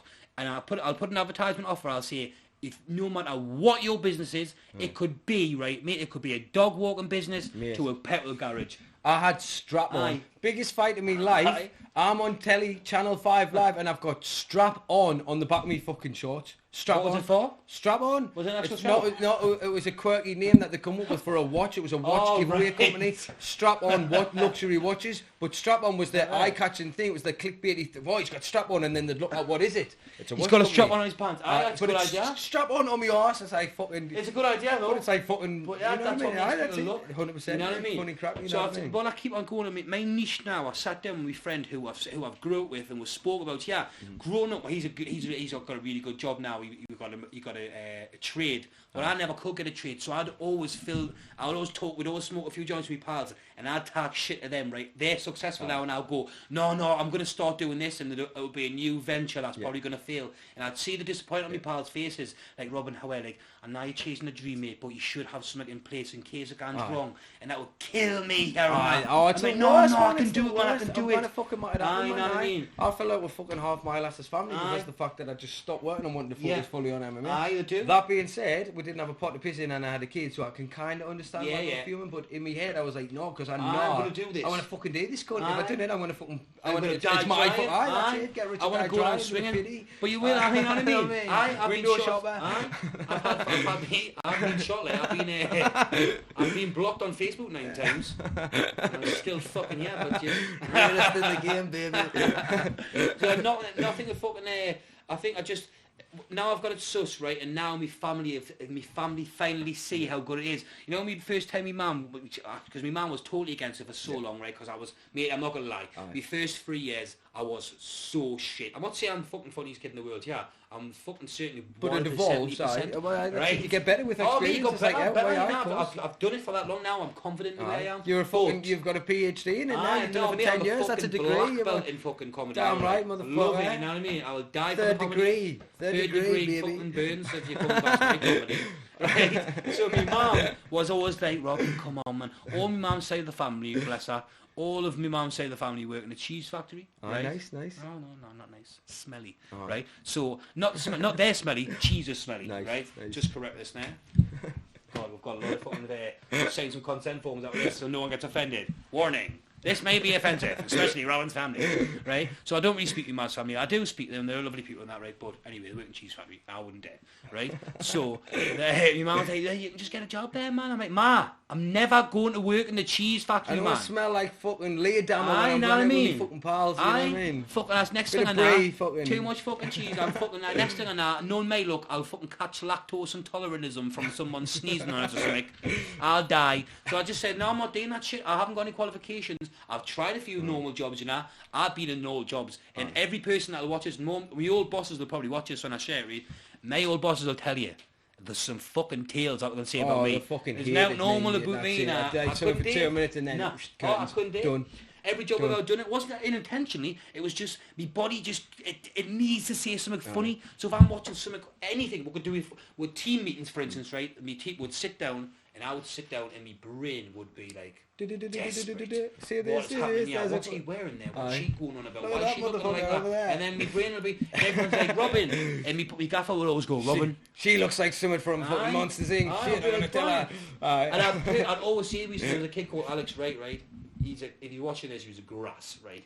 Oh, such a grass. You're not, motherfucker. Grass you, right? Alex, you're a fucking nut. Right? In front of you. Your days are going to come. Then when he was the most unscared grass I've ever seen, right? Some of them are fucking ruthless, man. Ruthless, fucking do this shit, baby. He was wrestling. Touching Mr. fucking Wilson's cock. I'm going to fucking do this for you, because I want to eat. He was like, who was he? But my boss was like, who was that? He was like, it was Robin. I was like, what the fuck? I'm right in front of you. I was like, I'm going to fucking kill you one day. Fucking love it. You were grassing us all the time, right? So he grassed on his, and I often got sacked from my jobs. I've tried it, I can't concentrate. And then I felt bad because some of the jobs I was getting given the easiest tasks. I got a job in this door factory. I was making doors. I was telling everyone how to open them. That was it. All you had to do was check this list, and they just had like 2 separate letters on the end of each list, and I could not work out which one they wanted, right? And it was getting us that stressed. I was arguing with this retard. By any retards watching, not them. All love to you guys. My guys. So anyway, I'm like reading this fucking list, and I was getting angry. I'm going, I can't understand. And he's going, what don't you understand? It's 2 letters. And then by the end of it, I'm like, I'm gonna fucking kill everyone. So I left. I went, I can't do it. I'm gonna just have to get a job doing what I'm doing on the videos. So I just started making videos, expecting someone to one day say, yeah, that's some money, and it never came, mate, ever. Now the adverts, right? I actually I'll do anything funny. So for instance, you watched last week, I done an advert for a dessert shop. So I say, yeah, really good. I want to be the person for the people. I'm going to be, so I've got a big platform, which no one in my local estate have got. Yeah. So everyone who's in my estate, who's got a business that they want to start off, give me your business idea, invest your advert, this motherfucker I'll do your advert, guaranteed to get numbers in, because I'm going to put the performance of a life in, I'm going to put the effort in. I'm not going to come like an influencer who you would see, one of these pretty boys. I mean, I'm not going to sit and get me white gum shield out and show you me face. Just that's it. It looks like vamp. No one wants to see that belly. Yeah, fucking sexy. That's a real motherfucker. Buy these sunglasses. I'm not going to do that. I'm going to come down. Gillette. I'm going to put in as Mach dressed. 5. That's a 4. Mach 5. Little bitches going down there with the bellies out. And people are sucking. I'll come down. The helmet off it, man. It's crazy. They look like them fake vampire teeth. You just if I see a fucking Love Island someone trying to sell us something, you know, I got asked when my manager got in touch with me. They're like, "Oh, you got a girlfriend?" I was like, "I've got 2 kids." Had an opportunity for Love Island for you then. Like, fucking why don't I want to get on there, man? Look the stage. They just can't, you know, that's a tip of people. Right fucking fuss, you know what I mean? But see, I think Love Island, if they put a lot of fighters and normal kids, torture fucking each other, it's not real. Put some weapons in the mix. You know what I mean? I saw the chainmail get some fucking violence in the mix. I'm just going to say, I saw your lads slept with someone else. Initiation, mate. If you're gone into Love Island, you have to lose a digit before you go in. Then it's You've been cheating on us. How you put your pop on the table? I want to see a nut on that table. Love Accident. Love Accident will be a better show. So they're the kind of people that normally do adverts. These normal influencers, right? Are fucking divvies. So they're going up and they'll just. I say to people, look at it, fuck them. So I'll be the voice of the council estate people, because that's a good. For me, it's something that no one else has got. No one else is willing to do in real life, shit and let them know that. You know what I mean? That whole thing about the coke sluts and that. It's like, no, that's a legit thing. That's what we fucking grow with. Look at the sessions. That's the only when everyone says, well, why do you not want to appeal to other people? I say, nah, because I want my people to know like, the crowd. I'm not going to change, because if I try to be more mainstream, it's got to be false and not real. You've got to be real. And I don't want to fucking make people laugh who wouldn't make me laugh. I want to make me Raji fucking posse fucking squeal, you know what I mean?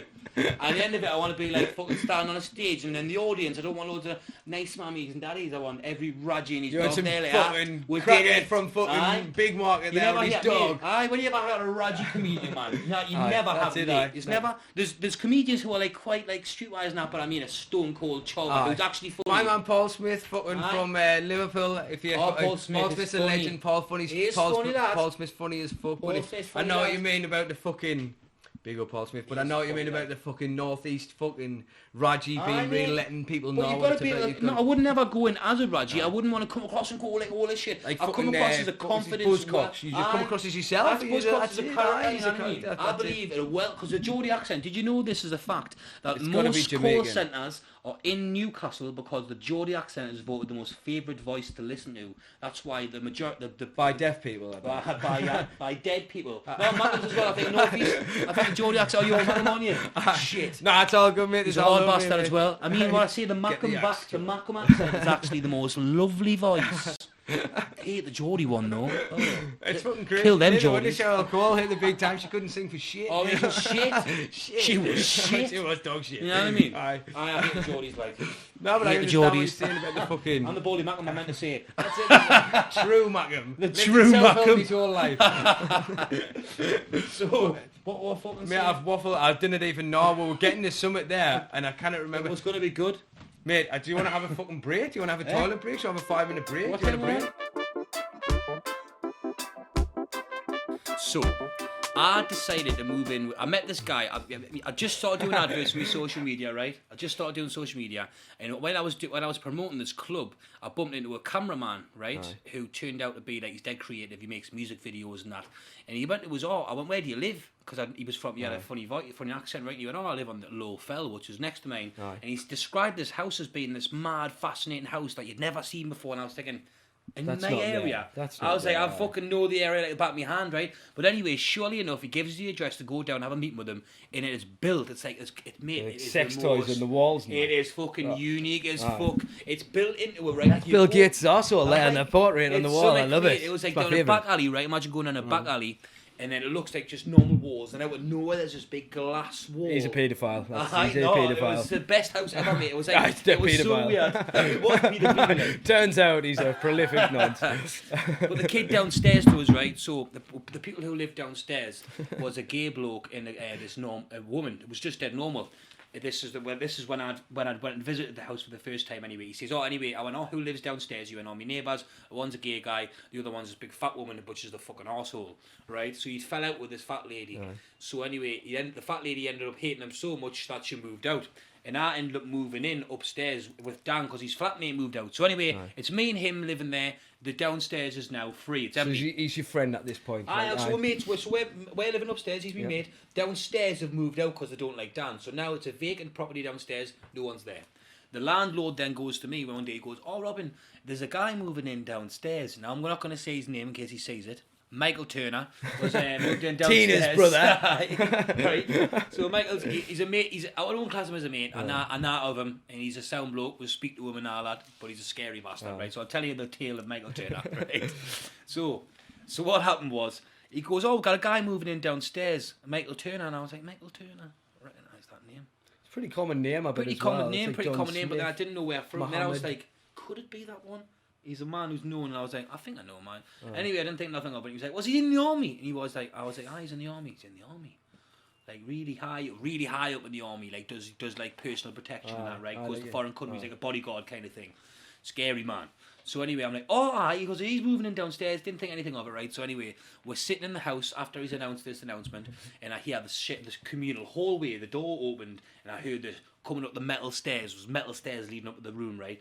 Boom, boom. My fucking glasses were going to shake like the dinosaur in Jurassic Park. Right? So I'm like, I'm like looking at it. Dan, this flatmate, is so naive because he's from the Lake District. He doesn't know who this guy is. I know who this guy is, and I know he's coming up the stairs and he's a bad man. Right? Not a bad man, but he's a scary bastard. And right? he lived downstairs, so he was coming up for the stairs, right? For a reason, right? So Dan Charles was like, for sugar, he was coming he's up. like, my pal's like, here's the neighbour. You don't go and meet the neighbour. I'm like, don't open the door. Right? Lock the fucking door. Put the hatch on it. I was like, don't do it. He comes to the door. I open the door, right, mate. He's looking like something to Call of Duty, right? He's like, he talks. Anyone like who knows him, like, he talks. I'll tell like you a funny this. story after about a sergeant who I've just been. I'll not get too off topic. Who I've just been fucking dealing with there. He was one of the instructors. I've been doing some courses, and just fucking typical that kind of like the voice and the stereotype that you're going on about there. It was funny as fuck, mate. Right now I find like the most like not funny shit or like the most like basic shit, just the funniest shit. So I'm up there on a rope, right, and I'm fucking standing out all these kids over there, and they're on their level 3s and doing all this, and he goes, right, you once, you twice, you 3 times. I thought somebody's going to say a lady, and the big lad, Taz or whatever he's called, went, a lady, who said that? Went absolutely offered about it, and I was sitting there, I was at the ropes, mate. I know it was probably one of them, you had to be there things, but I was up the ropes, and I was fucking pissing myself. Like the most fucking random dude ever, like a sergeant, he stood outside, bails off after that, and so he's doing something with a fire extinguisher, and some woman was in, comes out with a camera, and she's like, right, trying to take some photos, and they're like half noticed that she was taking photos. He's like, act normal. He turned around, right, so he's like, act normal. He stood there, right, dad boy probably took to his check, stands out, I'm like, this guy's a fucking lunatic, like, so what you saying there about the sergeant fucking being an absolute fucking head basket, I can fully, and this is no disrespect to anybody from the courses who watch this, because they probably will, because I've told them that we were doing this tonight. I'm not ripping the instructor. Massive fucking love to them. They helped us through loads of shit, but he was a funny dude. You know what I mean? This guy was scary. This one wasn't funny at the slightest. He comes in, right? This is where we're going from here. So he comes to his house, introduces himself. He says, obviously I've moved in downstairs. I'm like looking at him, like, look, he's a big fucking gadget, right? He goes, anyway, I want to lend you Wi-Fi. And I was like, all right, then, no bother. He says, anyway, so can I lend your code until mine gets installed? Definitely, so I give him my fucking password. Can I lend your car for this week, innit? He can't. He goes, can I give you Wi-Fi password? I goes, I can. I give him my Wi-Fi password. He goes, right, come downstairs and meet my wife. So we'll go downstairs, meet his wife, we'll say hello and that, right? And he goes, I've got some presents for you here to say thank you. So he comes out, gives me flatmate a cap. My flatmate's still totally oblivious to what's going on. I'm like, fuck. We're in a bit of a tough situation. We're friends with these guys now. He hasn't got a clue. My pal's like, oh, this is very nice. Guy. This is very nice. I'm like, nah, what's going on here?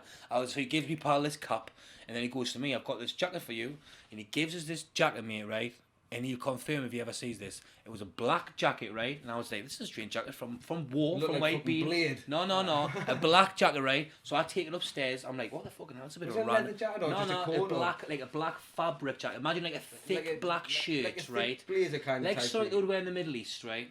Right. So I take it upstairs, right? I'm sitting upstairs, right? No, like Bin Laden, right? I'm talking, mate, I'm talking, right, literally, so I'll go in the pocket, I pull out the biggest ISIS flag you've ever seen on this jacket, right? So he'd obviously took it off someone he'd fucking probably slain in across there, and he brought it back, right? So I was like, what the fuck? So I put the fucking ISIS flag on the floor, right? I was like, what the fuck? So I rang my mum, right? Mum, my mum's a wreck. If I go to my mum, I'm going out tonight, she goes, well, be careful, because you know what people are like, people are getting killed and that for now. So when I showed her an ISIS flag, I was like, man, look. She was like, wiped out. And I passed it. She was like, what the fuck is that? I was like, it's the fucking ISIS flag. She went, where'd you get it from? I went, the man downstairs gave us it, right? So she was like, what the fuck? I was like, nah, ma, tell us about it. I was fucking freaked out. She went, well, listen, just fucking put it in the bin or something. Don't post any pictures, because if you post a picture of an ISIS flag, the fucking police will beat your door. So I was like, I freaked out, right? And I kept on showing me pals. Laptop's getting seized. Oh, no, so I didn't do anything, right? So I thought, I'm fucking this. So anyway, I get to knock on the door, and he goes, right, I'm going away for a couple of weeks. Just make sure you keep an eye on the wife and the dog and that. Just being a normal bloke. So I go, okay, mate, no worries. Anyway, I totally forget about him. Over the 2 weeks, I'm going out with my pals and that. I come back from work, right, and I pull outside. I'm just texting my mates sitting outside of the shared communal.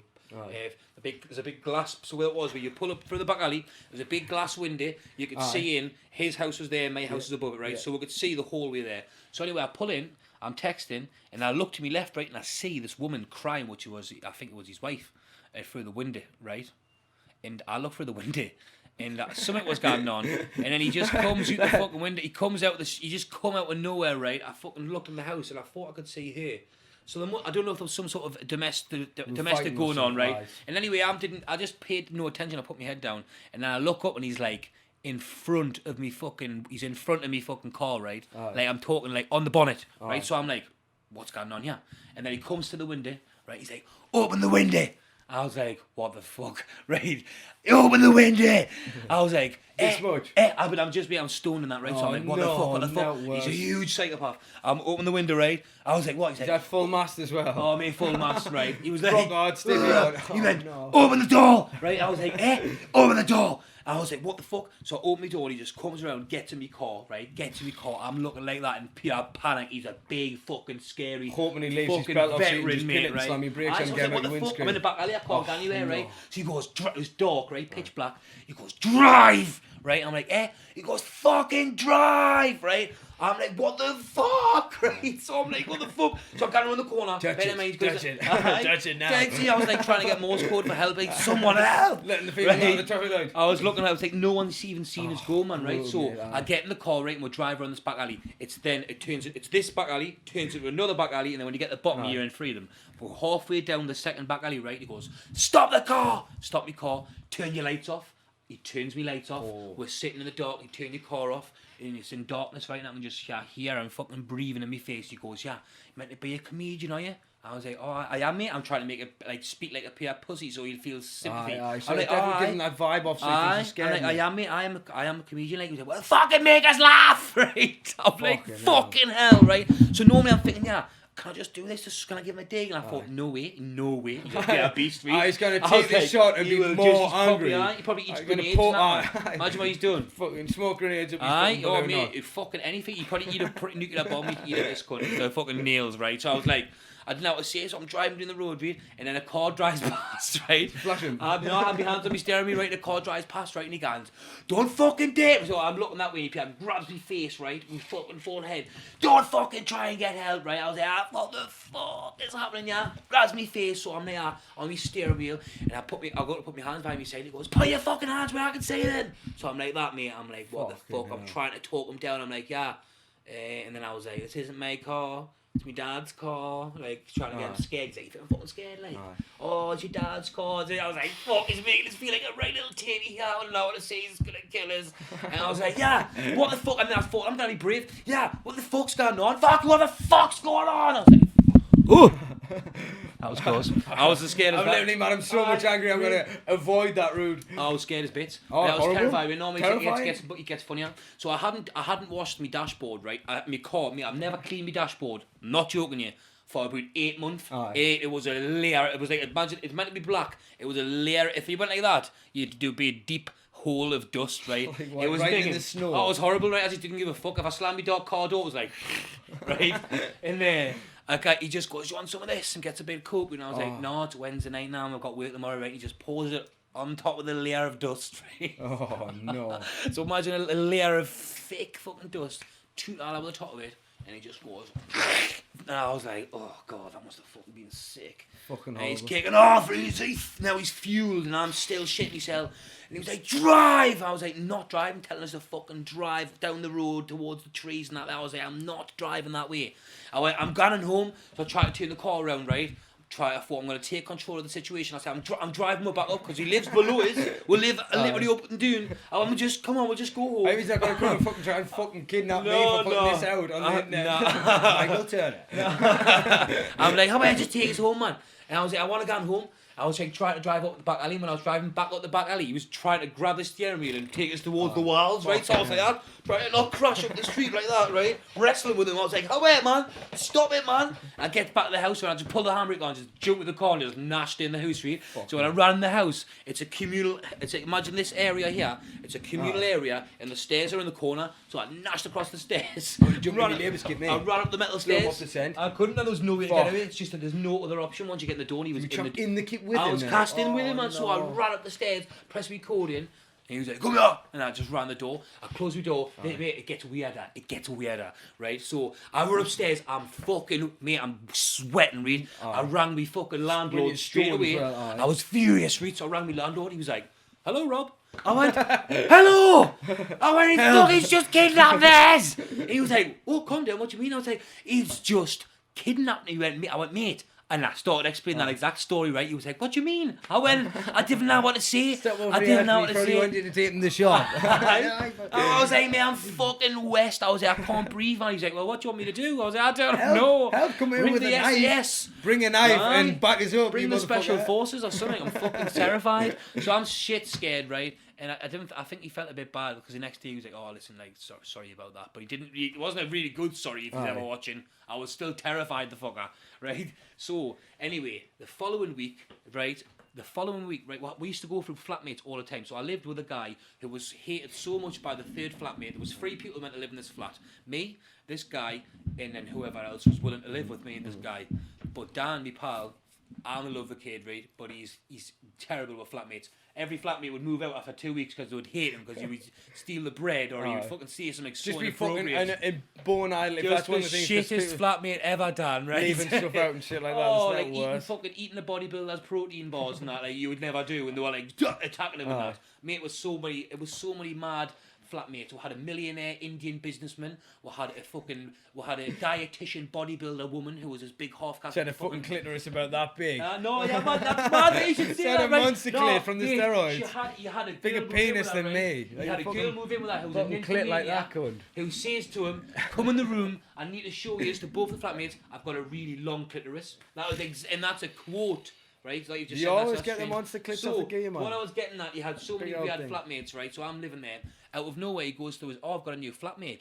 So I said to him, rule number 1, nothing against gay people, but I don't want a gay lad moving in because the walls to the room separating were so thin, I could hear you blink. Right? I couldn't do. You're going to hear him getting his nuts smashed off. If I was sitting in my room by myself having a fucking Tommy Tank and I've got a gay kid living next door, I'm not fucking joking, you would have been listening, you would have been sharing a bed. It could have even done the opposite and you might have even fucking enjoyed it and found a whole new avenue again. I might have ended up gay. You could have ended up living with them. I could have ended up having sex with a kid through the wall. The wall was so thin I could have put my knob through the fucking wall. It was like paper mache.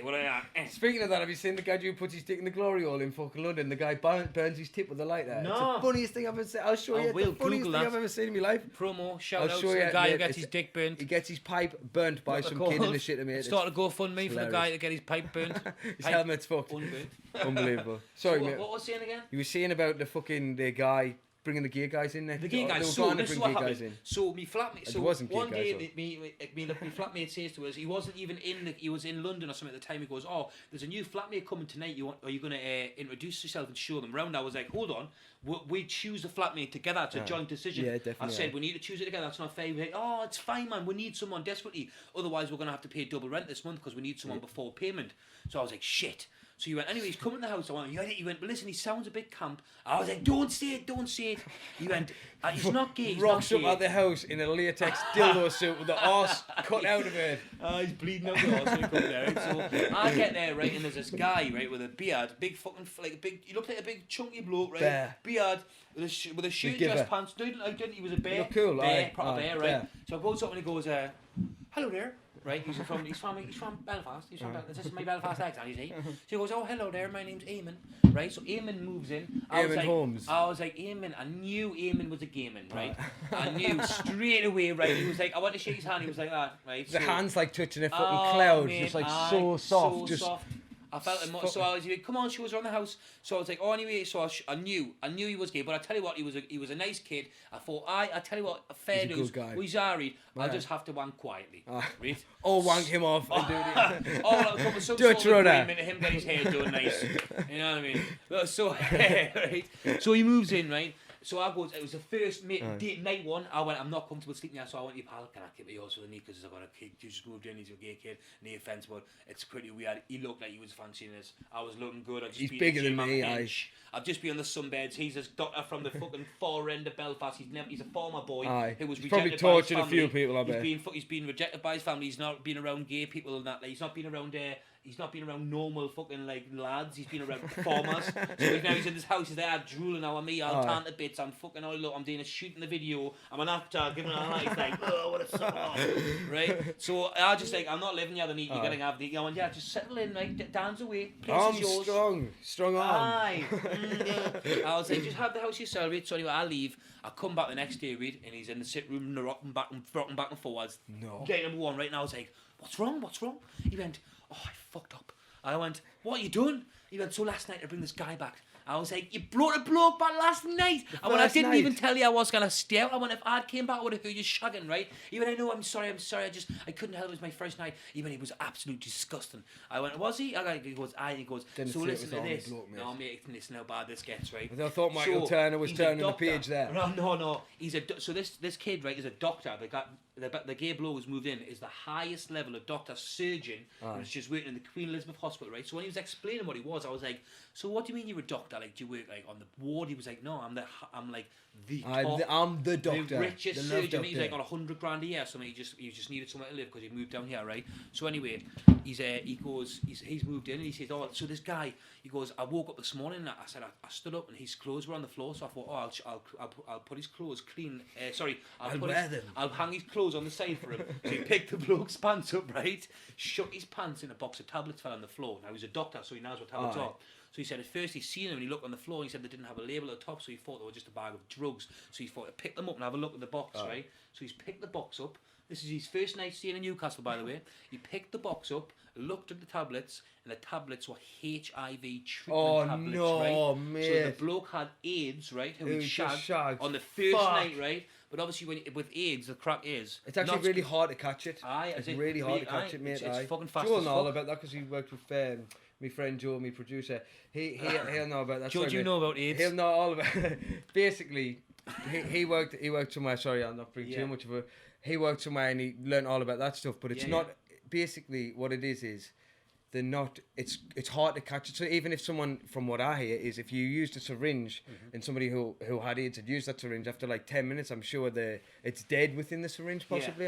That's what I heard. It might be bullshit. But apparently, with someone's arse and they've got it, I think it's different. It's if it's friction, if there's abrasions because it's drier than obviously a vagina or whatever. But I think unless there's abrasions and stuff like that, I think it's still quite hard to catch. But he caught it pretty fucking quick. I'm no fucking doctor. I'm no scientist. I'm no gay guy. He said to me what happened was when you catch it, you've got 48 hours to get the antidote before it's in your body. Is there an antidote to gayness? I was going to say the gayness. Sorry, there's no discrimination there. There's not an antidote. There's nothing against gayness. There's no antidote to gayness. Antidotes. If you're gay, you're gay. If you're a gay, antidote. If you're straight, Whatever. Do you do what you want with your body? If you do something with yours, it's up to you. Or you're a gay antidote, it's fine. We've got nothing against them. All power to the gays. It's all good. Not the gays. Not the so gays. The gay man who was in my house, yeah. right? He says to his, he's obviously found out that these tablets are his fucking HIV tablets. So he wakes the guy up and says, "What are you gonna tell us?" This bloke says, "I'm really sorry. I was embarrassed." So the man wasn't. So if I'm embarrassed. If he shook his pants, it's just AIDS. Sorry. Right, you know what I mean? It's not actually death. Come on, just give him a tuggy. So I asked you just a second. You asked me to put it in you. You brought this on yourself. I did. So he said Physically that, brought this I on said yourself. to him, "What are you going to tell us?" And the man says, "No, I wasn't going to tell you. Like, I'm really sorry." So he went, "I can't believe you're doing this." So he's told the man off. He gave him a telling off. That's what he said to us. He went, "No, so I told him off." I went, Stern "It's telling disgusting." Like, I was like, so he's went to hospital where he works. He's then got himself a cure. Imagine going to hospital and saying, I didn't even know that was a thing. Day one, he's his first day here. Imagine that. Aye. Nice to meet you. Is the second day. He's like, right, Nice guys, to I meet need you. the cure for AIDS quickly. So you get the cure for AIDS, right? I'm the highest doctor, but I fucked up. I was fucking. Obviously, I was freaking out. I was thinking, yeah, have I been sharing fucking? Has he touched the glass I've touched? Or, I didn't think I was like, oh my god, I could have AIDS. So anyway, right, he goes. After on the night time, he was going on about this revelation, how bad it's affected him. And that, and he was like, look, he's never been on the sesh before. Doesn't take drugs and that. Didn't see you took him on a sesh. Oh, we've got the fucking drugs in the house, right? We've got some. We've got a party bag for this loads of motherfucker. MDMA and that, right? But the other kid I live with. Enhance the gayness. Oh, so you know the kid I live with in the first one, I said no one likes. Yeah. Right, so he's got he likes to have a fucking sesh, and then he likes to go back to his room and tug himself down. Oh, yeah. That's his thing. As many do. Every single. No, I'm not saying not the odd now and then. Every single. Aye. There's only half an hour. He's got half an hour sesh crack before he goes right. Go to bed. You knock out of bed. Aye. You go to wrestle. You He's going to pull the head clean off his clergyman eye. So he only had a shelf life of about 10 minutes, and then he fucked off. And then the poor doctor's sitting there. If he's not, I didn't want to be there, so I'm off anyway. Aye, because you're going to end up shelving up with that. I don't want to be there anyway. You know what I With mean? So the I doctor, was like, Dr. Bear. I was like, see you later anyway, because I wasn't getting on it. I got some gear for them, right? So they were getting on it. So anyway, I leave. And then I come back later on and go to bed, right? And I get a fucking text off the psychopath from downstairs. Sorry, Michael from downstairs. And he goes, "I'm going to kill your flatmate," right? So I was like, what the fuck? What now? And he was like, "Tell him if he does that again, I'm going to kill him." So I was like, what the fuck? So I run into the sit room. I was like, what's going on? Why is he texting us? And he was like, "I'm so sorry." I went, "What do you mean you're sorry to Dan?" So because you know when I got kidnapped, I had to tell the gay man Eamon that I'd been kidnapped, and he was literally in tears. He was like, "I can't stay here." He went, "That's the most terrifying thing I've ever heard. I can't stay here." Now, after he heard that and he's had full of drugs, he's then decided that wasn't scary, that was sexy. And he wants to meet the man, right? So he was like, "I can't believe he's living downstairs. Michael That's Turner terrifying." kidnaps the gay guy. He gets the drugs, right? He then fancies Michael, wants to go downstairs. Michael's now some fucking legend Rambo who he loves. Oh no, Michael. So Michael thinks he's. Oh, he does. He thinks Michael's the fucking boy. He just the sexiest thing alive. He's attracted to the dominance of Triple X. Now he thinks my kidnapping was sexy. Right? It's weird. It's getting weird now. Oh, right? It's getting weird. So I go, "What do you mean? What's he done?" Right? So I asked him, and Michael will tell you this. So he come downstairs, right? To go down the stairs to the communal area. Sorry, I didn't know there was anybody home. I would have normally had clothes on. Michael has a big round window that you can see in the communal area. Mirrors on the ceilings. He comes down, right? He asks Michael if his wife was asleep, and he'll tell you this. He did. Fuck. And then he's obviously Michael's like, "What the fuck are you on about? Stop texting us." Obviously, as you would, Michael. I agree. You are totally right to act the way you did. Well. He then come downstairs and goes to his window, gets his cock out and flashes Michael the psychopath. And then Michael then comes out with a big fucking bat and starts whacking the walls and that. I was fucking shitting myself, right? I was like, what is going on? I popped my head out and he had a bang. I heard his little girly voice run up the stairs going, "Oh!" I was like, "What are you doing?" He's like, "I'm so sorry." He was sweating. I'm so aroused though. I'm so scared, but I'm so aroused. I just asked him if he wanted to fuck. I said, "If your wife's away, why not fuck with me?" I was like, "Why would you ask him that?" His mouth, let's fuck. I was like, "You didn't, man." So he was like, "I'm gonna do it, man. I'm gonna get him." So I had to calm him down in the text. I was like, it's all right, man." So did he still end? That's Michael. Did he still end up living there? Did he stayed. before? We all left. He fucking, stayed. You dodged your fucking bullet there. He's still there to this day. So sometimes he pals like, "Oh, why'd you pop around for a catch up?" I'm like, "Nah. Last time I popped around there, I got fucking swiped off the street and kidnapped." Anytime I need any fucking help with injuries, Dr. Bear That's the guy we're going to go and see, Dr. Bear. Is that who it is? Who's Dr. Bear? That gay guy who loves your fucking crazy no, it's called Eamon Holmes. Right, mate, as I say, Robin, I'll fucking end it on that note there. Yeah. Fantastic story to finish on. We'll be back. I'll be back. 100% we'll be back, mate. We'll come back with different vibes. We'll 100%. try some. We'll both get stoned next time, or we'll both get on the mushrooms. Alright, we'll do something different. Mate, thanks so much for your time. Pleasure. Really appreciate it, mate. Thanks everyone for watching. Like and subscribe. Much love. Nice. Thanks so much.